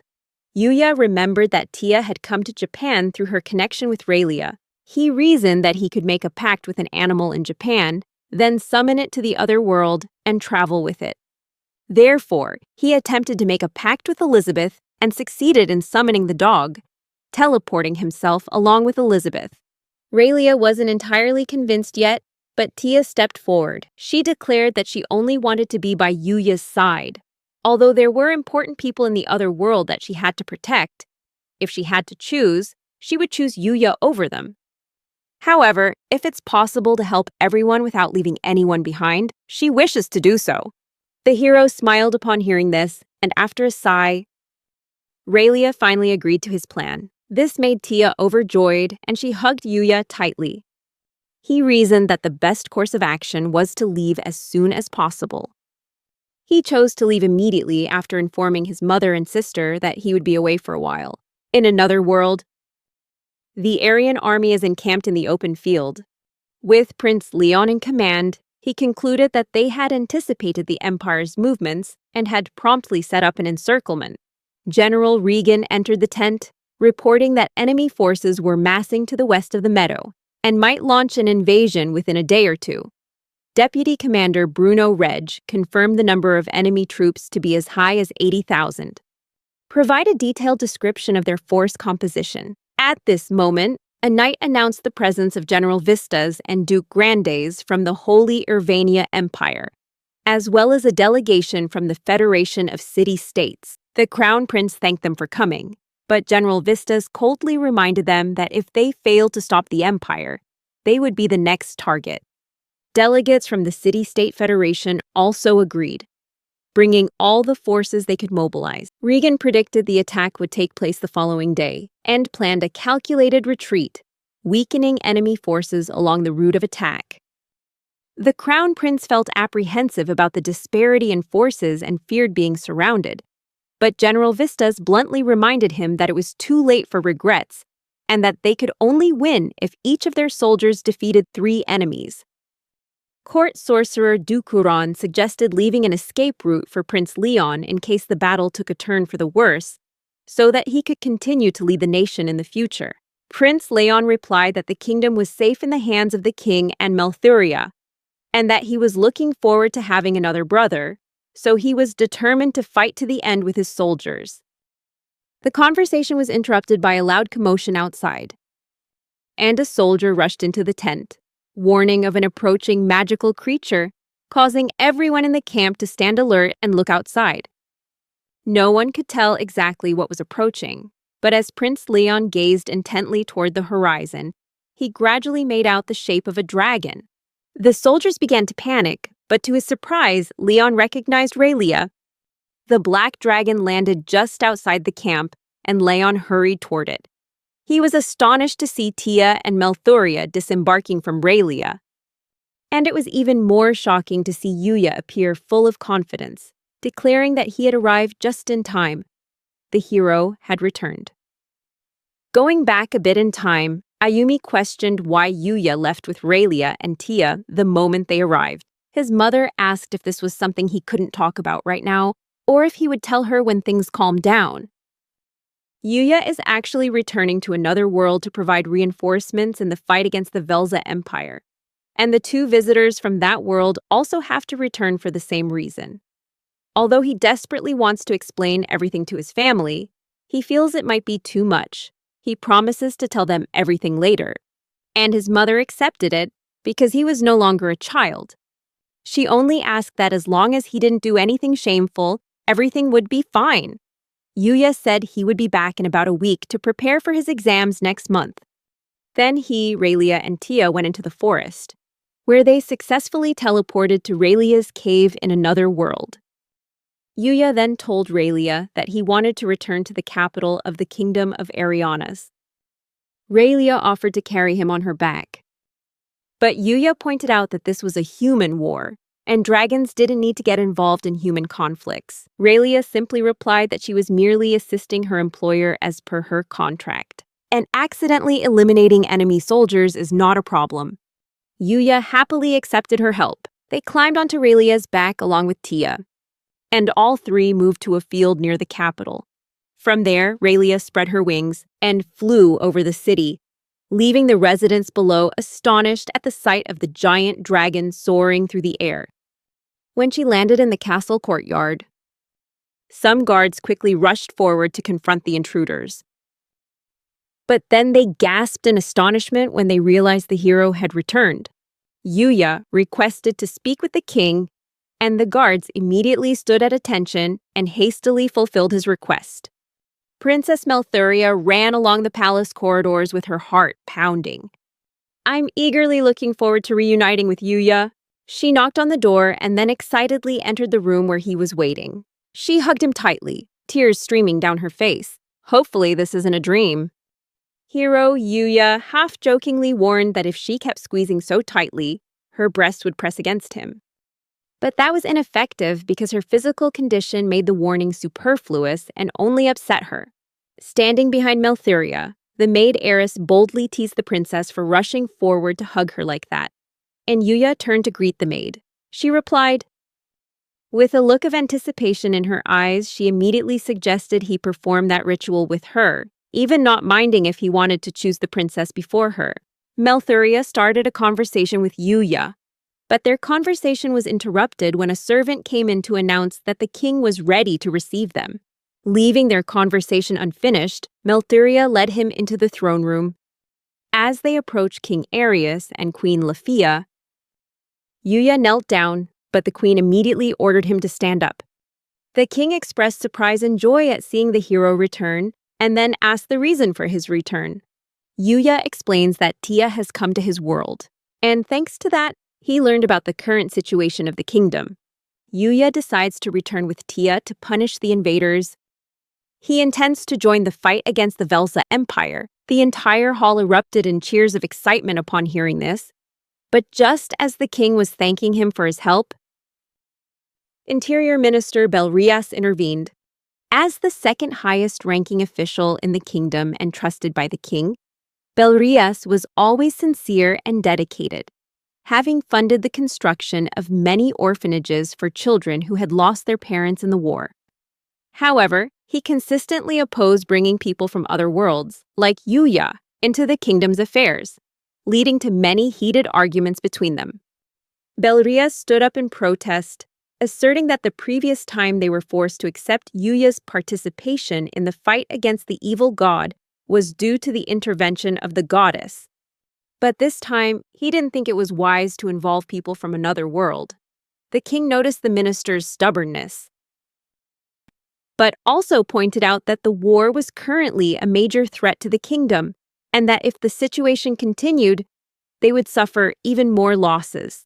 He also emphasized that Yuya had volunteered to help this time. Belrias tried to argue further, but before he could speak, Yuya suddenly appeared from behind and yanked his hair hard. The wig fell off, revealing a shiny, bald head. The room was illuminated by the light reflecting from Belrias's head. Yuya made a light-hearted joke about the minister's superb ability to control light, which made the royal family burst into laughter. Belrias stood frozen, his face flushed with embarrassment. Yuya recalled that 2 years ago, he had cast a spell on Belriachi, causing him to lose a strand of hair every 100 steps, and he had forgotten to break the curse when he left. Defeated by Yuya, Belriach had declared that he would not be rewarded despite his contributions to the war, and angrily left the throne room. The king interpreted this as the minister's tacit approval of Yuya's participation in the war. Once this matter was resolved, the king informed Yuya that the kingdom had allied with the Holy Irvania Empire and the League of Free Cities. The combined army had massed east of the eastern Frystal Plain, and the battle is expected to break out in the next few days. The king ordered Yuya to go to the battlefield to support the forces there, and Yuya gladly accepted the order. Melthuria then asked her father for permission to accompany Yuya, despite his initial objections. She was confident that with Yuya's participation, they would win. She also emphasized that with the presence of deputy captains Reg, Duke Ranz, Tia, and Raylia, the hero team will return, helping to boost the morale of the soldiers. Seeing the benefits of this proposal, the king officially ordered Melthuria to join Yuya and enlist in Leon's army. Yuya is preparing to leave as soon as Melthuria is ready, promising to bring back good news in a few days. The king and queen express their deep gratitude for Yuya's tireless help, urging him not to overexert himself. Back in the present, Prince Leon encounters Yuya and his group outside the military camp, surprised to see him and his sister appear. Yuya gave Leon a letter from the king. After quickly reading the letter, Leon decided to leave the questions for later and confirmed that Yuya had joined the fight, expressing gratitude for his presence. He invited Yuya into the command tent to discuss strategy for the upcoming battle. At the command tent, Prince Leon asked Yuya and Raylia if they would mind attending the meeting. Yuya reassured him that Raylia was only there to help him. After things settled down, Yuya asked the prince about the strength of the armies and the strategy they were planning to use. General Regan explained that the enemy had 20,000 heavy cavalry, 15,000 light cavalry, and 40,000 infantry. Along with archer units and support forces, a total of 80,000 soldiers, and an unknown number of mages. Meanwhile, the Ariana's kingdom's army numbered 20,000. The Holy Irvania Empire contributed an additional 10,000, and the Alliance of Free Cities provided 5,000 troops, in addition to a volunteer force of 3,000 adventurers. They were facing an army twice their size. Yuya realized that he alone wouldn't be enough to narrow the numerical gap, but the situation wasn't as hopeless as he thought. He wished he could use a large-scale magic spell to wipe out entire enemy forces in a single blow, like in the comics. However, all his training focused on combat skills for boss battles, facing demon kings and evil gods, leaving him lacking the skills to deal with multiple enemies simultaneously. He concluded that the key to victory would lie in the coordination between the Allied forces. Leon then announced that, according to reconnaissance reports, the enemy would advance in a crescent formation with light cavalry on the right flank, heavy cavalry on the left, and infantry in the center, along with support units in the rear. He believed the enemy would attack the center with heavy cavalry, while light cavalry would encircle them from both sides. Infantry would advance, and heavy cavalry on the right flank would deliver the finishing blow. Yuya remarked that this was a typical strategy of a large army, due to the difficulty in moving such a large force. He noted that the ideal approach would be to encircle the enemy, but due to their small numbers, they were unable to do so. He predicted that the enemy would attack in that formation while they held the majority of the battlefield. With this, Yuya realized that his preparations would not be in vain. Leon stated that with Yuya's Jiaru, their strategy was now completely flexible. He asked Yuya to present his plan. Yuya wanted to keep the battle as short as possible to minimize casualties, especially since any casualties would only add more pressure to a country already exhausted after the war with the demons.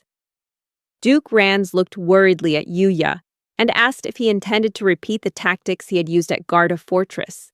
That fortress was once used by the Demon King as a base for attacks southward, providing a safe staging area for offensive operations. At that time, Yuya made a pact with creatures other than the dragon Raylia and the Shadow Wolf, as a being capable of controlling the smaller animals in the area. Thanks to this, they were able to gather a large swarm of insects. General Vistas recalled that, thanks to the creature's power, Yuya had annihilated 10,000 demons, rendering the fortress unusable and terrifying their own army. Ranz shuddered, remarking that it wasn't magic, but the power of the creature Yuya had summoned. However, Yuya explained that he wouldn't be using that method this time because he didn't have enough time and the terrain wasn't suitable. Deputy Captain Reg announced that the adventurer force was being commanded by an A-class team from the kingdom's headquarters. Yuya asked Prince Leon to summon them to prepare for the upcoming plan.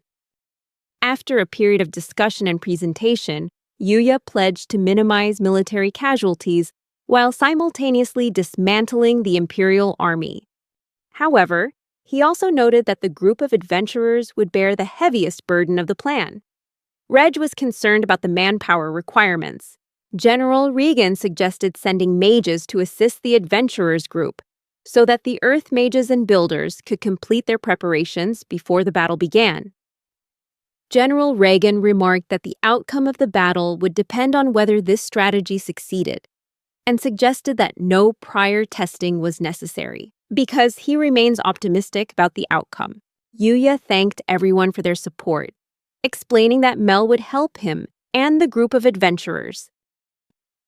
While Raylia was tasked with dealing with the Imperial Light Cavalry, he emphasized that she didn't need to completely annihilate them, just force them to retreat after losing their commander and suffering sufficient losses. He also assigned Tia the task of assisting Raylia in locating the commanders from above. Although they both agreed with the plan, Raylia insisted that she could wipe out the entire enemy force quickly.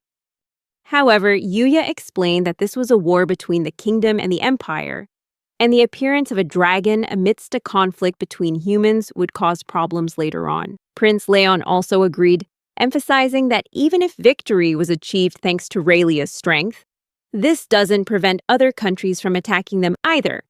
Therefore, they need to make a real contribution to the outcome of the battle. He also pointed out that they were prepared to fight even without the heroes, and although the current situation was more favorable, they still needed to carefully consider their position. A knight entered the tent, announcing that the Minotaur's horn group had arrived. Yuya wondered why Prince Leon had given them the name, which had Greek meanings. The adventurers introduced themselves, but Yuya quickly realized their names were all sexually suggestive wordplay. The team leader, Eric Kalk, proudly declared that it was an honor to fight alongside the hero. But Yuya couldn't accept it and tried to remain calm, when explaining that they would play a crucial role in the battle. After explaining the plan, Eric realized that only their team could accomplish this mission, and agreed enthusiastically, which made Yuya secretly happy. Because of their professionalism, if you ignore the name, the following day, the Empire's massive army began to advance into the battlefield in the predicted formation. And the Alliance also formed a battle formation. Yuya observed from a nearby hill. He noticed it was already midday. The sky was overcast and the wind had stopped blowing, creating ideal conditions for his plan. He and his group were south of the Imperial Army, concealed by sensing and observing that the front line of the army was ready. But the rear section was still busy moving. He guessed that the enemy would complete their preparations by the end of the day and begin their attack the following morning. The Allied Corps had prepared ahead of schedule exactly as planned. Was to put pressure on the enemy and catch them off guard from the scheme Yuya was about to carry out. Raylia declared it was time to act, and Mel affirmed she was ready. Yuya reiterated each person's role, declaring the start of the plan. To make it a success, he brought some items from Japan, including my favorite new motorcycle, along with the chainsaw and other tools, although it significantly depleted his savings. He told himself that if these items proved ineffective, he would vent his frustration on the Imperial Army. Mel sat behind him and Yuya put his plan into action. The Allied army began to move to the rhythm of the battle drums. Prince Leon, though somewhat apprehensive, was encouraged by Dukerins that with Yuya's help, they would surely win. He suggested that instead of worrying about the battle, Leon should think about how to handle the aftermath of victory. Leon replied that he wasn't worried about losing the battle, but note that Ran seems to have a great deal of trust in Yuya, a trust he gained after having fought alongside him. He dismissed Leon's concerns, saying that although he wasn't interested in politics, he was confident in his fighting abilities. If the preparations were complete, nothing could go wrong. However, he also warned Leon about his somewhat unpleasant personality. Meanwhile, the Empire's heavy cavalry began a powerful offensive on the battlefield. Yuya observed and realized that his army had been ordered to hold their position to buy more time. Place a layer of protective material around the vehicle. Yuya charged straight into the cavalry's ranks. He knocked down any cavalrymen who dared to stand in his way. Following Yuya's orders, Melthuria activates fire magic. Light up a series of fireworks and firecrackers around. The sudden explosions and flashes of light terrified the Imperial cavalry. And despite the commander's attempts to control them, the frightened horses began to thrash about, throwing the cavalrymen off their backs. Taking advantage of the chaos, the Allied forces launched a strong counterattack. Mel was thrilled to see their plan work. Yuya used his car to ram into some of the cavalrymen, but with his shield, he was only strong enough to take down a few hundred people. To completely disrupt the cavalry formation, he prepared 30 sets of fireworks and firecrackers for Mel to use. Horses in this world have similar personalities to horses on Earth, being very sensitive to loud noises and having a strong instinct to run away, especially when frightened. When the first horse panics, the entire herd loses control. The tactic created the perfect opportunity for the Allied forces to charge. With this front resolved, Yuya and Mel continue to move forward, while on the other side, the group of adventurers confronted the enemy's heavy cavalry. Their mages created a series of fireballs, inflicting damage on the cavalry formation. The cavalry commander tried to calm his soldiers, but Yuya unexpectedly rammed his vehicle into him, causing him to fall. He noticed that the Minotaur party was holding its ground, slowing down the enemy's left flank. Upon hearing the cries for help from the injured, Yuya asked Mel to come and help. The princess quickly arrived at the scene. To treat injured adventurers, I decided to stay and support them with my healing abilities. Further out on the battlefield, Raylia observed the situation. As the battle intensified, she told Tia to get ready because their time had come. Tia affirmed her readiness, even without much preparation. But Raylia noticed Tia's tail wagging excitedly. Raylia reminded her to stay calm because the real battle hadn't even begun for them yet. Tia apologized, confessing that she had been too eager at the thought of finally being able to get revenge on the Empire. Raylia suddenly remembered that Tia's family had died while being enslaved, and Tia herself had narrowly escaped being sold into slavery. The Empire was the only country that had not abolished slavery. Therefore, Raylia understood Tia's motivations. Seeing her enthusiasm, Raylia thought that Yuya would be very pleased to know that Tia was so determined to complete her mission, and Raylia herself felt the same way. Raylia transformed into a dragon right in front of them. Then it spewed flames across the enemy ranks. Then she flew high into the air. It dodged arrows that couldn't penetrate its thick skin. The beam focused on searching for the enemy commander, and finally located him. While trying to rearrange the team lineup, then he signaled Raylia to attack. As Imperial troops fired at them, Tia asked Raylia to give her that thing. Raylia opened a small portal, allowing the Beast Girl to take out a bottle of Molotov cocktail. He lit the fuse and threw it at the enemy cavalry. The flames spread throughout the enemy ranks. This caused them to panic. Raylia secretly thought that if Yuya wanted to burn down the Imperial army, she is perfectly capable of using her fire breath. Meanwhile, Tia laughed maniacally as she prepared her next weapon, relishing the sight of the soldiers screaming in agony as the flames consumed them. Raylia began to feel uneasy, wondering if her teammate was possessed by a demon upon witnessing Tia's horrific cruelty. However, Tia was still eager to guide her to the next target, and Raylia relentlessly unleashed flames across the battlefield. Meanwhile, at the Allied army camp, a guard reported that Yuya would soon advance into the heart of the Imperial army.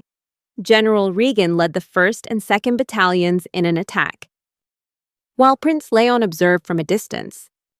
Seeing the fireworks illuminating the sky reminded them of the tactics Yuya had explained to them. According to the plan, the light and noise from the fireworks would distract the enemy's heavy cavalry and slow them down for about 10 minutes. This opened up an opportunity for the Allied cavalry and infantry to launch a fierce attack, deciding the outcome of the battle. Allied infantry would avoid engaging cavalry charging at full speed to minimize casualties, only attacking cavalrymen who were stunned. Although some cavalry might break through the lines, when guards reported that Imperial cavalry had approached the first line of defense, the prince ordered the attack. The Imperial cavalry charged into a barricade of spikes, and as the first riders charged through the gaps between the spikes, they were suddenly struck down by the steel wires strung between them. Although they were initially surprised, some knights discovered a gap without ropes and believed they had found a way out. Charged forward with confidence, they stumbled again, overwhelmed by the next hidden obstacle. Standing on the watchtower, the guards reported to Prince Leon about the success of Operation Wire. Yuya used a chainsaw to prepare the sharpened stakes and provided steel wire to stretch horizontally between them at just the right height to make them difficult for the Imperial Knights to notice, until it was too late. He also placed camouflage obstacles in the gaps to make the enemy mistake them for escape routes. From there, the sentence gained more time. After passing the first barrier, the Imperial army advanced to the second line of defense, only to fall into hidden traps. According to Yuya's plan, his strategy aimed to minimize casualties for the Allied forces while maximizing losses for the enemy. By fighting relentlessly and leading his troops on the front lines, he demonstrated the qualities of a true hero, both inspiring his soldiers and protecting the civilians. He was always at the forefront, especially in battles against the Demon King's army and evil spirits, fighting relentlessly to achieve victory. However, Prince Leon noticed that Yuya's plans for this battle were somewhat unexpected and unusual. He was about to say something, but as if reading the prince's mind, Duke Lant remarked that this was not at all like Yuya's style. The wizard explained that Yuya always arranged things so that they had the advantage and were proactive in every situation by setting traps and using clever tactics, a style he remarked was unpleasant, much like Yuya's personality. He also recalled their confrontation with the Demon King when Yuya distracted the opponent with a speech while secretly preparing his magic. To disable the opponent's magical abilities and movement, then remotely unleash spells and spell projectiles for a powerful attack. Yuya only fights fairly as a last resort. He always prioritizes safety and is willing to use underhanded tactics to win. While Leon was pondering this, the guard reported that the Imperial troops had returned to their formation and is rapidly approaching. Lant and the prince stepped forward, accompanied by their mages, waiting for the enemy to approach.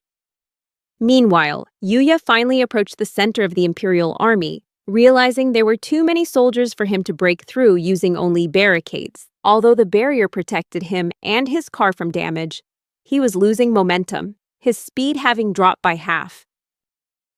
I wish I had a bigger car to go on adventures with, but he put that thought aside. Suddenly, he spotted a horse-drawn carriage with a man on its roof, whom he guessed was the supreme commander of the Imperial army, and he decided to charge straight toward him. Suddenly, a knight appeared right in front of them. He brandished his great sword and struck the barrier with all his might. This caused his car to stop abruptly. Yuya recognized the man opposite him. The people immediately recognized him as the hero who had returned to this world, surprised by Yuya's appearance. The former hero then raised his sword, declaring that he had returned to help his friends clean up the garbage. When Yuya and the Imperial warrior clashed, the man realized the summoning circle had been destroyed and questioned how Yuya got back. This made Yuya realize that the Empire had done everything in its power to prevent his return. No reply. He continued his attack, quickly closing the gap. Then he pulled a can of pepper spray from his inventory and blinded his opponent. Ignoring the insults, Yuya seized the opportunity to finish off his opponent with a single slash. Then he focused on the supreme commander of the Imperial army seated in the carriage. The man angrily reprimanded the soldiers and urged them to kill Yuya, jump into the car, and asked if he was the supreme commander. Seeing his opponent's panicked expression, Yuya threw a powerful punch, knocking him unconscious instantly. Recognizing him as the crown prince of the empire, Yuya had originally intended to capture or kill this commander outright, but decided to bring him back to the Alliance camp for Prince Leon to deal with. Although he knew a little about politics, Yuya guessed that keeping him alive might bring greater benefits. He quickly teleported back to the Alliance camp. Prince Leon and Duke Lance stood stunned by the horrific sight before them. All the Imperial cavalrymen who had entered the camp had fallen within seconds. Leon asked the sorcerer what kind of poison he had used, but the sorcerer replied that it was because Yuya had taught him, although he himself didn't fully understand it. According to Yuya's explanation, humans need air to breathe, and air needs a certain concentration of fire-carrying particles, which are also necessary for a flame to burn. If a wizard uses magic to seal off the space from all sides and create wind to push these particles out, their concentration will drop to dangerous levels, causing suffocation. Prince Leon thoughtfully remarked that the soldiers could have held their breath upon sensing something unusual. Leon then learned from the sorcerer's explanation that the concentration of particles had dropped to a level where they would lose consciousness after just 1 or 2 breaths. This principle applies to any living creature, whether animal or monster. The sorcerer admitted that he couldn't explain it any further because he didn't fully understand it himself, but recommended that they not reveal it. Alaya agreed, emphasizing that discovering a new way to kill with magic was extremely dangerous, and suggesting that it be kept secret.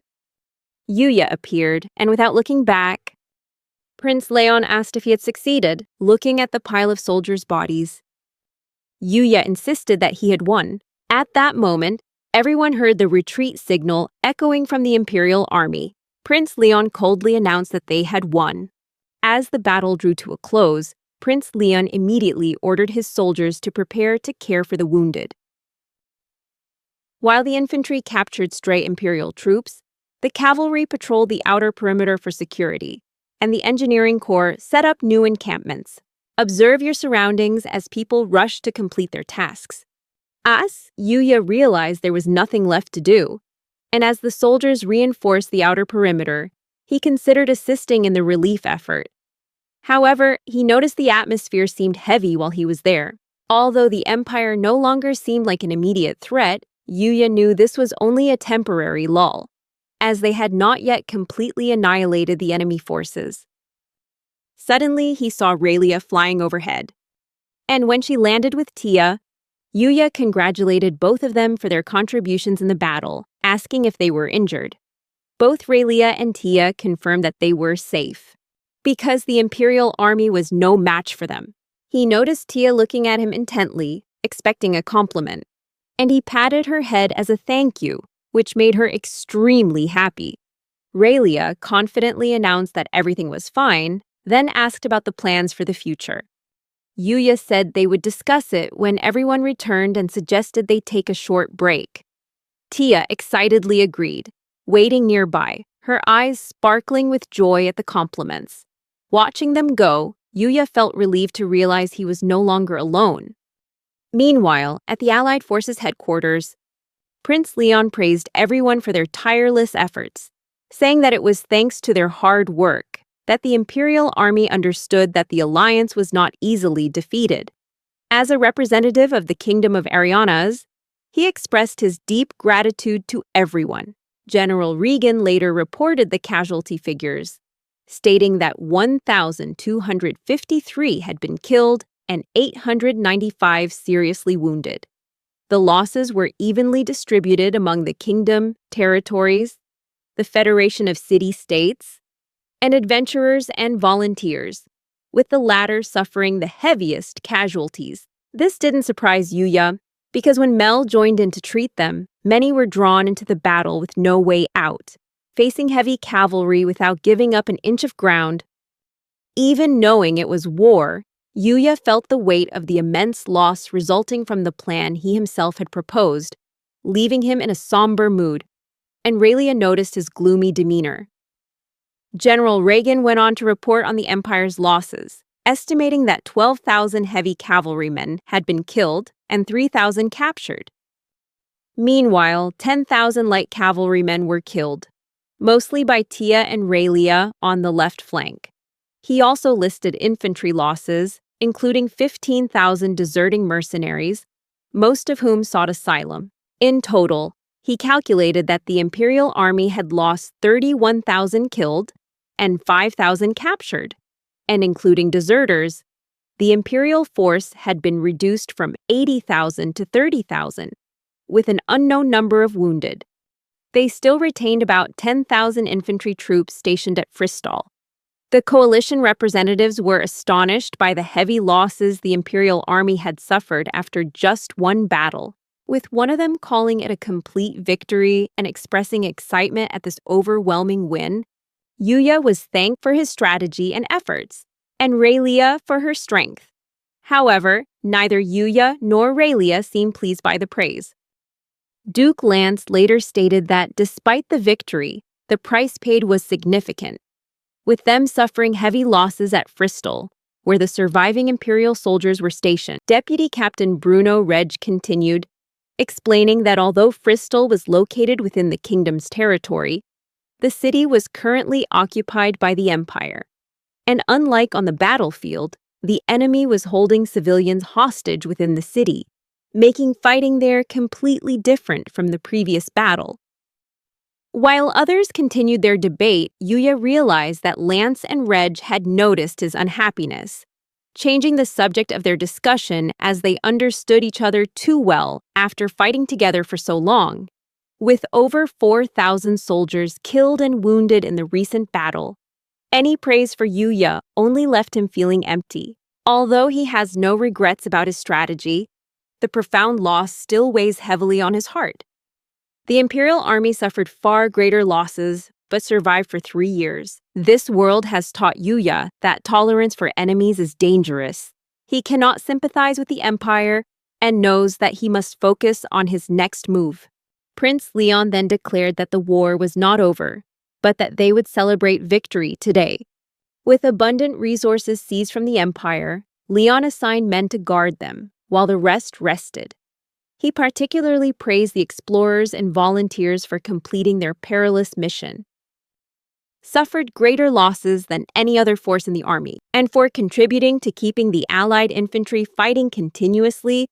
We send them our sincere gratitude. Leon announced that everyone would be rewarded upon their return to the capital, and that celebratory wine would be prepared for a victory party. The leader of the Halls of the Minotaur group thanked the prince for his gratitude, while frankly sharing that most of them risked their lives for money or excitement. He smiled at Yuya and said that they chose to do this out of passion and didn't expect anyone to feel sorry for them. When Leon accepted this offer, Yuya offered the prince his 10,000 cavalrymen. Seeing their surprised faces, Yuya quickly clarified that he didn't need the force immediately. Tomorrow would suffice. General Reagan asked him what he intended to do with the troops. Yuya explained that a direct attack on Fristol, which the Empire was occupying and holding civilians hostage, would only result in more innocent deaths in the kingdom. Instead, Yuya boldly suggested they target the imperial capital. Upon hearing this, both Prince Leon and General Reagan fell silent. Astonished by his audacious plan, Yuya went on to explain that, although the capital had a guard force of 30,000 troops, most were just bodyguards and guards, lacking real combat experience, a stark contrast to the seasoned warriors in Fristol. Furthermore, Yuya had visited the imperial capital before and was familiar with its terrain. The Empire had poured all its military resources into the invasion, leaving them with a thinly spread army and making it difficult for them to provide timely support to the capital. The palace guards were the most elite, but now that the Empire was unable to mobilize its army for self-defense, Yuya was confident he could march straight to the capital and capture the emperor.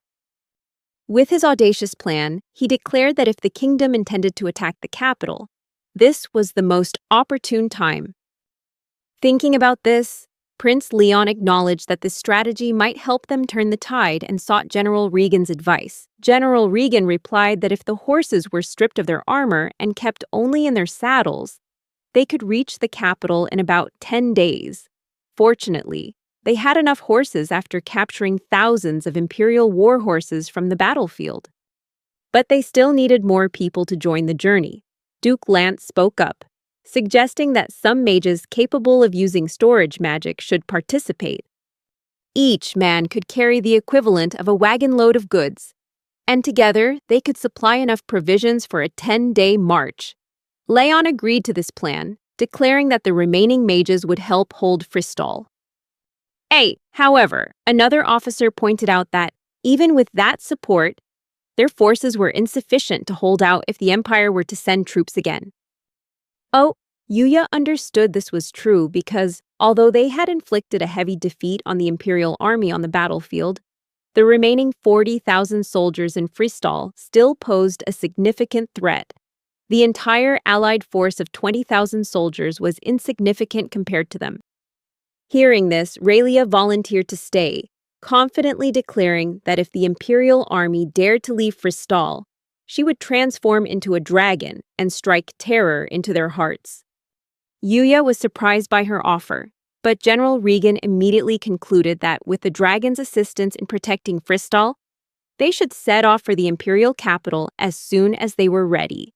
Leon immediately declared that he would assume the role of commander-in-chief of the forces sent on this mission. Both Yuya and Melthuria were surprised, with Yuya anxiously emphasizing that his plan was still dangerous and Melthuria insisting that her brother should stay behind to command the army to reclaim Fristol. However, Leon was resolute. He understood the risks, but emphasized that after they successfully captured the Empire's capital, there would be major political upheavals. He pointed out that Yuya had no intention of completely destroying the Empire. Leon emphasized that they needed someone capable of making decisions about signing treaties or overseeing post-war recovery, and he was the most suitable candidate. He also added that Melthuria wasn't good at political negotiations, and teased her, saying, because she seemed determined to spend time with Yuya, her feelings might cause her to lose her objectivity. This made Melthuria blush, and she awkwardly denied it. Leon reassured her that General Vistas would take the main command, while he would only follow Yuya, promising not to put himself in danger. Finally, the princess relented. Yuya secretly told himself that if anything went wrong, he could use teleportation magic to bring the prince back to the kingdom. The problem was solved. Leon announced that they would prepare tomorrow and depart at dawn the following day, taking a roundabout route to deceive the imperial army at Fristall, making them think Leon had returned to the palace, before diverting their course toward the imperial capital. Since this invasion wasn't part of the original plan, Yuya was happy to have extra soldiers accompanying him. But there was also cause for concern because Mel and Leon, with their royal status, were willing to put themselves in danger. Over the following days, the army began its march towards the imperial capital with 12,000 cavalrymen, while the rest of the force was ordered to surround Fristall to prevent an attack from the rear. The cavalry unit, led by Leon, rode towards the capital, with General Vistas of the land as his deputy, accompanied by Bruno, Regland, and Tia. And General Reagan was in charge of the siege of Fristall, with Raylia, Mel, and volunteers providing support. The other adventurers split into small groups to capture the stray imperial soldiers. But the Minotaur horns decided to accompany Yuya to the capital for some reason. Yuya thought that if everything went smoothly, the war with the Empire would almost be over. And even if something didn't go as planned, he wouldn't let it stop him. As the journey drew to a close, the capital of the Beals Empire finally came into view. Although it should have taken longer, they arrived in just 7 days by riding heavy war horses without armor.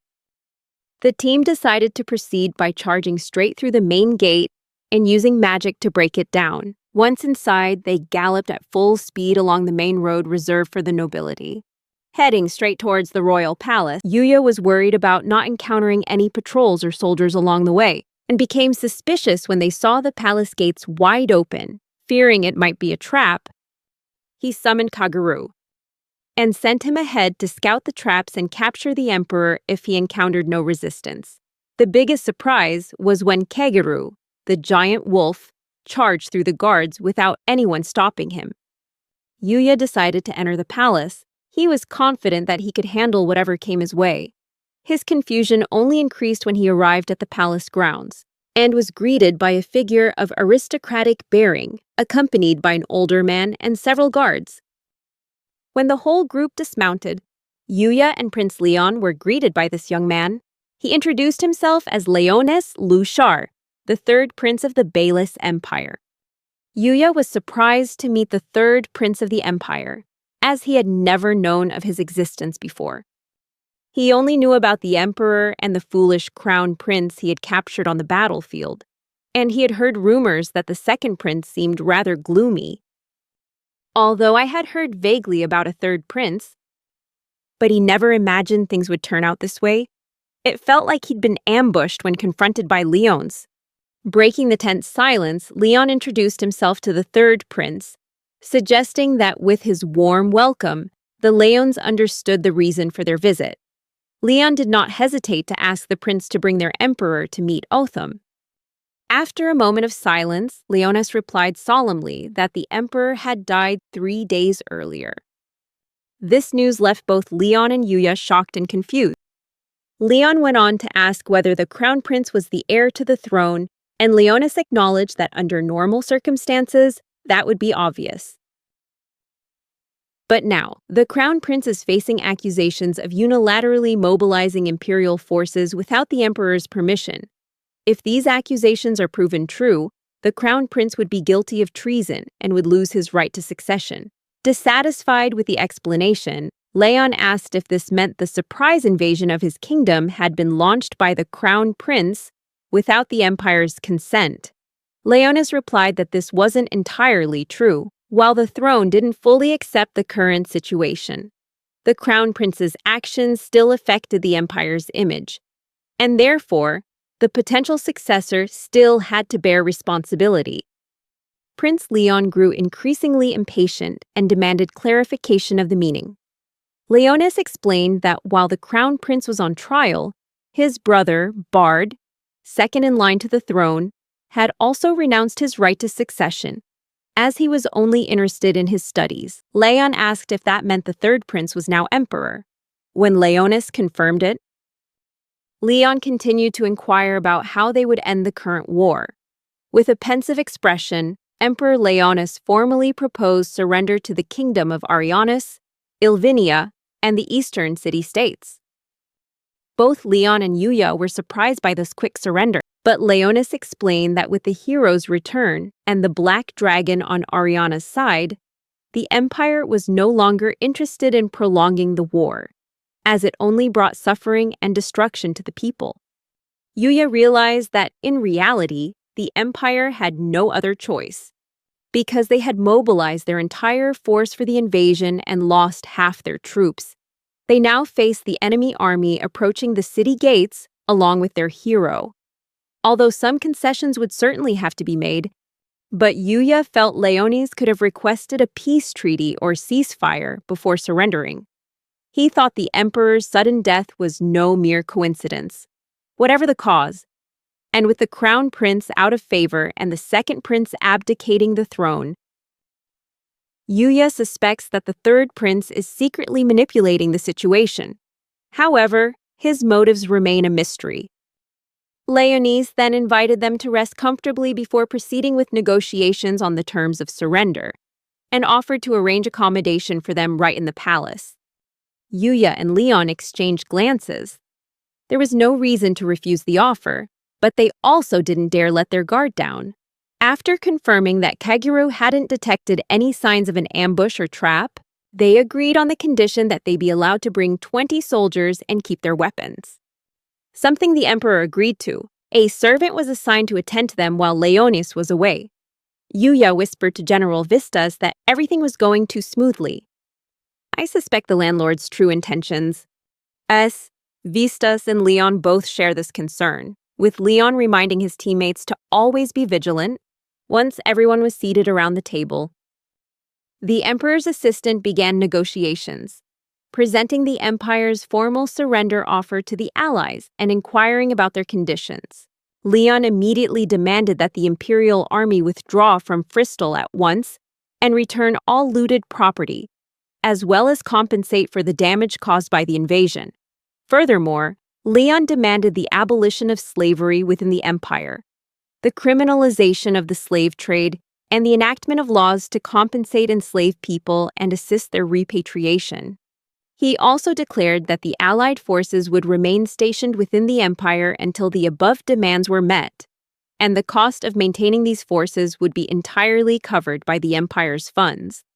While the empire guaranteed the security of the Allied troops and officials, the royal secretaries whispered among themselves. Yuya told himself that the terms relating to slavery would be very difficult to accept. The imperial workforce relied heavily on slaves, which helped them reduce costs, allowing for large military expenditures and territorial expansion. Even civilians owned slaves. Furthermore, Yuya did not expect them to sit idly by and accept paying for the occupation of his country. After some thought, the emperor suggested freeing only slaves from allied nations, as some were sentenced to slavery due to crimes or bankruptcy. Acknowledging that they had not done enough to prevent slave trade raids. However, arguing that it would be difficult to distinguish the origins of the slaves, Yuya insisted that all slaves should be freed. The emperor agreed and then turned to the issue of occupation, agreeing not to hinder the allied forces, but requesting that conditions be established for their departure and for the empire to regain its independence. They spent an hour discussing the details and finally reached an agreement. Regardless of the third prince's plans, the war had officially ended. And even though a ceasefire had been reached, Yuya still felt that things weren't quite over. Meanwhile, Leonis secretly noted that the conditions were neither entirely unexpected nor excessive, but precisely what he needed for his plan. In fact, he considered the idea of a unified continent for the empire to be mere fantasy, and slavery was unsustainable. Those who benefited from it did not contribute back to the empire, while the system itself caused poverty and mass migration by disrupting the labor market. Leonis intended to use this opportunity to abolish slavery, create jobs for the poor, and revive the ailing economy, using the war defeat as a pretext to push for change despite facing internal opposition. The empire suffered heavy losses, but Yuya's appearance not only turned the tide of the battle, it also paved the way for the third prince to implement his reform plans. Upon returning to Ariana Grande, Yuya and Tia disguised themselves to infiltrate the palace and report to the king. Beast Girl was overjoyed at having successfully defended the kingdom. But Yuya still felt uneasy after so much blood was shed in the battle. Upon entering the palace, they were greeted by the lady-in-waiting heiress, and she jokingly said she wanted to offer herself to express her gratitude. Melthuria reminded her to stop joking, but Eris just laughed and asked if that meant she had to wait her turn, causing the princess to blush. Yuya stepped forward to greet the king. "I received congratulations from you." When Yuya handed over the agreement with the empire and a letter addressed to him, after reading the letter, the king ordered Minister Belrice to oversee the deployment of the occupying forces to the empire. Reluctantly, the minister thanked Yuya as he passed by. The king then thanked Yuya for everything, but Yuya replied that he simply wanted to protect his friends in the kingdom, emphasizing that the king should also thank Tia, Raylia, and Melthuria. Nevertheless, His Majesty insisted on rewarding Yuya, and reiterating that he was from another world, he once again offered to marry his daughter to him. This made the princess blush with embarrassment. When the king hinted that the princess, though lacking in bust size, made up for it in other areas, the queen beat him mercilessly. The queen, acting on behalf of her husband, considered the appropriate reward and sent her sincere thanks to Tia for all she had done. When you see that the people you love are safe, Yuya felt relieved and happy. However, the unexpected appearance of Eris, the man made the offer again, which frightened him. Yuya decided to lock himself in his room to avoid these awkward situations, and finally returned to the temple of the goddess Valerian. Yuya asked to be left alone to pray, and then the goddess appeared. He spoke in an unpleasant tone. When he asked about the things that were bothering him, the goddess suddenly became serious and agreed to answer. Yuya asked why he could still use magic when he returned to his own world. The goddess replied that all the magic and power he possessed were honed through his own training, so she could not take them away. She could only help him get started with some skills such as storage, appraisal, and multilingualism, but everything else was his own to master. Yuya mentioned that interdimensional summoning is impossible, and asked what her intentions are. The goddess explained that she had never truly thanked him for destroying the evil god Ruenavilio. She gave him 2 teleportation artifacts, allowing him to travel between the 2 worlds. Keep the time at the starting point the same as the last time he returned. When Yuya asked her what she really wanted him to do with these things, the goddess frankly stated that she wished for him to get married and leave behind descendants in this world. She explained that Ruenavilio had once ascended to godhood, absorbing impurities from the world. And this means that one day, Ruenavilio will regain his divine power, and history will repeat itself, because that world has no way to cleanse itself of its impurities. Initially, Ruenavilio was a benevolent god who loved humankind, but as he absorbed the negative energy of humanity, he gradually lost his mind and became an evil god, spreading wickedness and madness into the world. The goddess wanted Yuya to establish a lineage in that world to help purify it of impurities. She admitted she wasn't sure if he would agree to come back. Yuya asked if she was behind the Empire's invasion, but the goddess denied it, saying it was just a dispute between humans. She revealed that by absorbing a lot of magic and defeating Ruenavilio, Yuya gained extended lifespan and a portion of divinity, allowing him to live twice as long as an average person. In a serious tone, the goddess said that although she couldn't force him, she wished Yuya to have at least 20 children, but ideally 100 to establish a lineage. Yuya vehemently objected, shouting that she was insane to demand that a 23-year-old single man have 100 children. After receiving an answer from the goddess, Yuya decided to return. Goodbye and best wishes. The goddess vanished, leaving him alone in the temple. While pleased with the moving relics, the notion of extended lifespan and the task of establishing a lineage weighed heavily on his mind. Yuya planned to return to his room in the palace and use the artifact to go back to his own world. Around midnight, he suddenly realized what he had just heard. A heavy feeling overwhelmed him as he collapsed, realizing that his normal student life was gone forever. Upon returning to Japan, Melthuria thanked Yuya's mother for letting her stay, promising to try to learn about the country and to ask for help when needed. Tia and Raylia were also present, causing Ayumi to scream in surprise upon seeing these beautiful women. After facing the Empire at Wilterias, Yuya thought he would be able to return home peacefully, but instead, he was severely scolded by his mother. His mother, who would normally remain silent if he didn't want to go into detail, was different that day. When Yuya asked her why she was so interested that day, she said she felt he had changed in some way. Finally, he sat down by the door and recounted everything that had happened since he was summoned to Wilterias. To prove his point, Yuya used a teleportation artifact to transport his mother to the afterlife, introducing her to his friends and family there. His mother listened attentively to every detail of his experiences in Wilterias. He even met the king and queen, who apologized for forcing her son to defend the kingdom against his will.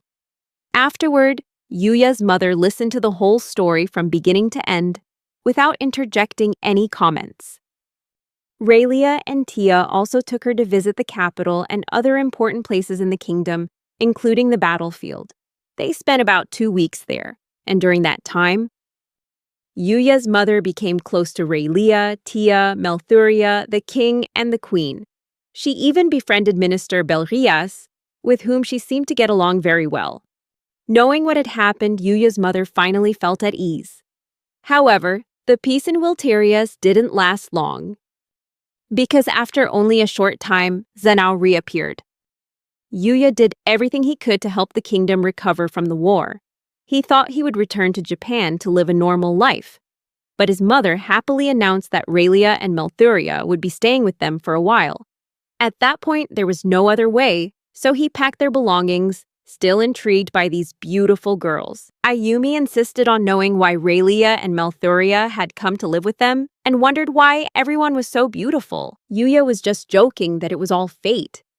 Everything happened so fast, to the point that Yuya gradually got used to having breakfast with everyone. One morning, he announced that he would be going out with his college friends the following week and asked everyone to look after the house. Even more surprisingly, his younger sister Ayumi didn't complain and readily agreed. He also reminded Raylia and Melthuria about taking care of the house, and they agreed in a rather unusual way.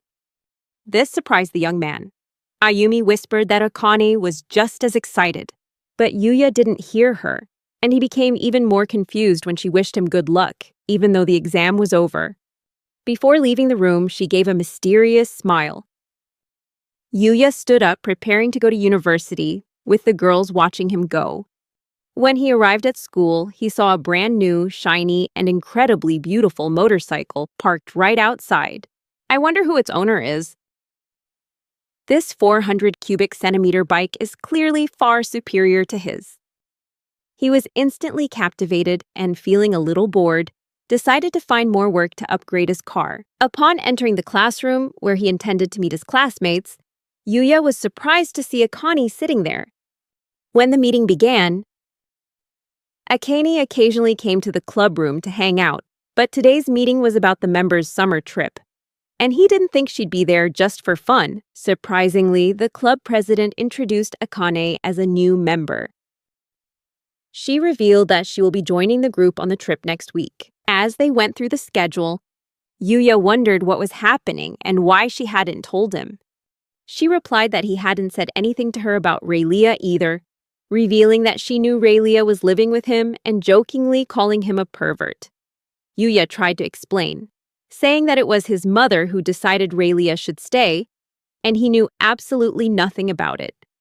However, Their argument was quickly interrupted by the club president, who joked that they were close friends, making both of them the center of attention. The chairman then distributed guidebooks on the itinerary and accommodation to everyone, instructed Yuya to ensure Akane had everything she needed for the trip, and then adjourned the meeting. Go out. Akane shyly asked Yuya if he was dating Raylia, Tia, or Melthoria. This left him confused, and he immediately denied it, frantically declaring that he was still single. Upon hearing this, Akane was delighted and sarcastically remarked that he had no flirting skills whatsoever, her comment like a dagger piercing his self-esteem. I see. Yuya was still shocked to learn that Akane had bought a motorcycle, and even more surprised to realize that she was the owner of the new bike he had seen in the lot. He asked if her father had so readily agreed to let her buy one like that. Akane's father was strangely indulgent towards his daughter, but extremely annoyed when any boy approached her. When Yuya went to her house to help her study for exams, her father gave him a glass of soda mixed with soy sauce and told him it was Coca-Cola, which got Yuya into big trouble when Akane and her mother found out. Yuya still found it hard to believe that he let her buy the car without objecting. What? But then everything became clear when Akane revealed that her parents met because of their shared passion for motorcycles, and only gave them up after her mother became pregnant. Akane still found the old man's comments about motorcyclists confusing, but he thought maybe he was just looking for reasons to dislike Yuya. Akane got her driver's license a month ago, after taking a 2-month course, and initially had some difficulty crossing the wooden bridge. Yuya asked if the upcoming trip would be too much for her, but she shyly replied that they still had a few days before their departure, suggesting that they could try a short trip together first. He agreed, which made her overjoyed. And they started planning the trip for next Saturday. Yuya secretly found the piece of his current life particularly special. This feeling seemed even more profound than the adventurous journeys he had undertaken in Wilterius. He understood that this peaceful life would be his new state of being, and he was certain that countless things would happen and he would encounter many troubles in his life. But this time, he felt confident that he could overcome it all. He had so much he wanted to protect. And I will not let this new life become meaningless. I am determined to make everything perfect. He smiled, telling himself that this would be his happy ending. The days after the hero's return.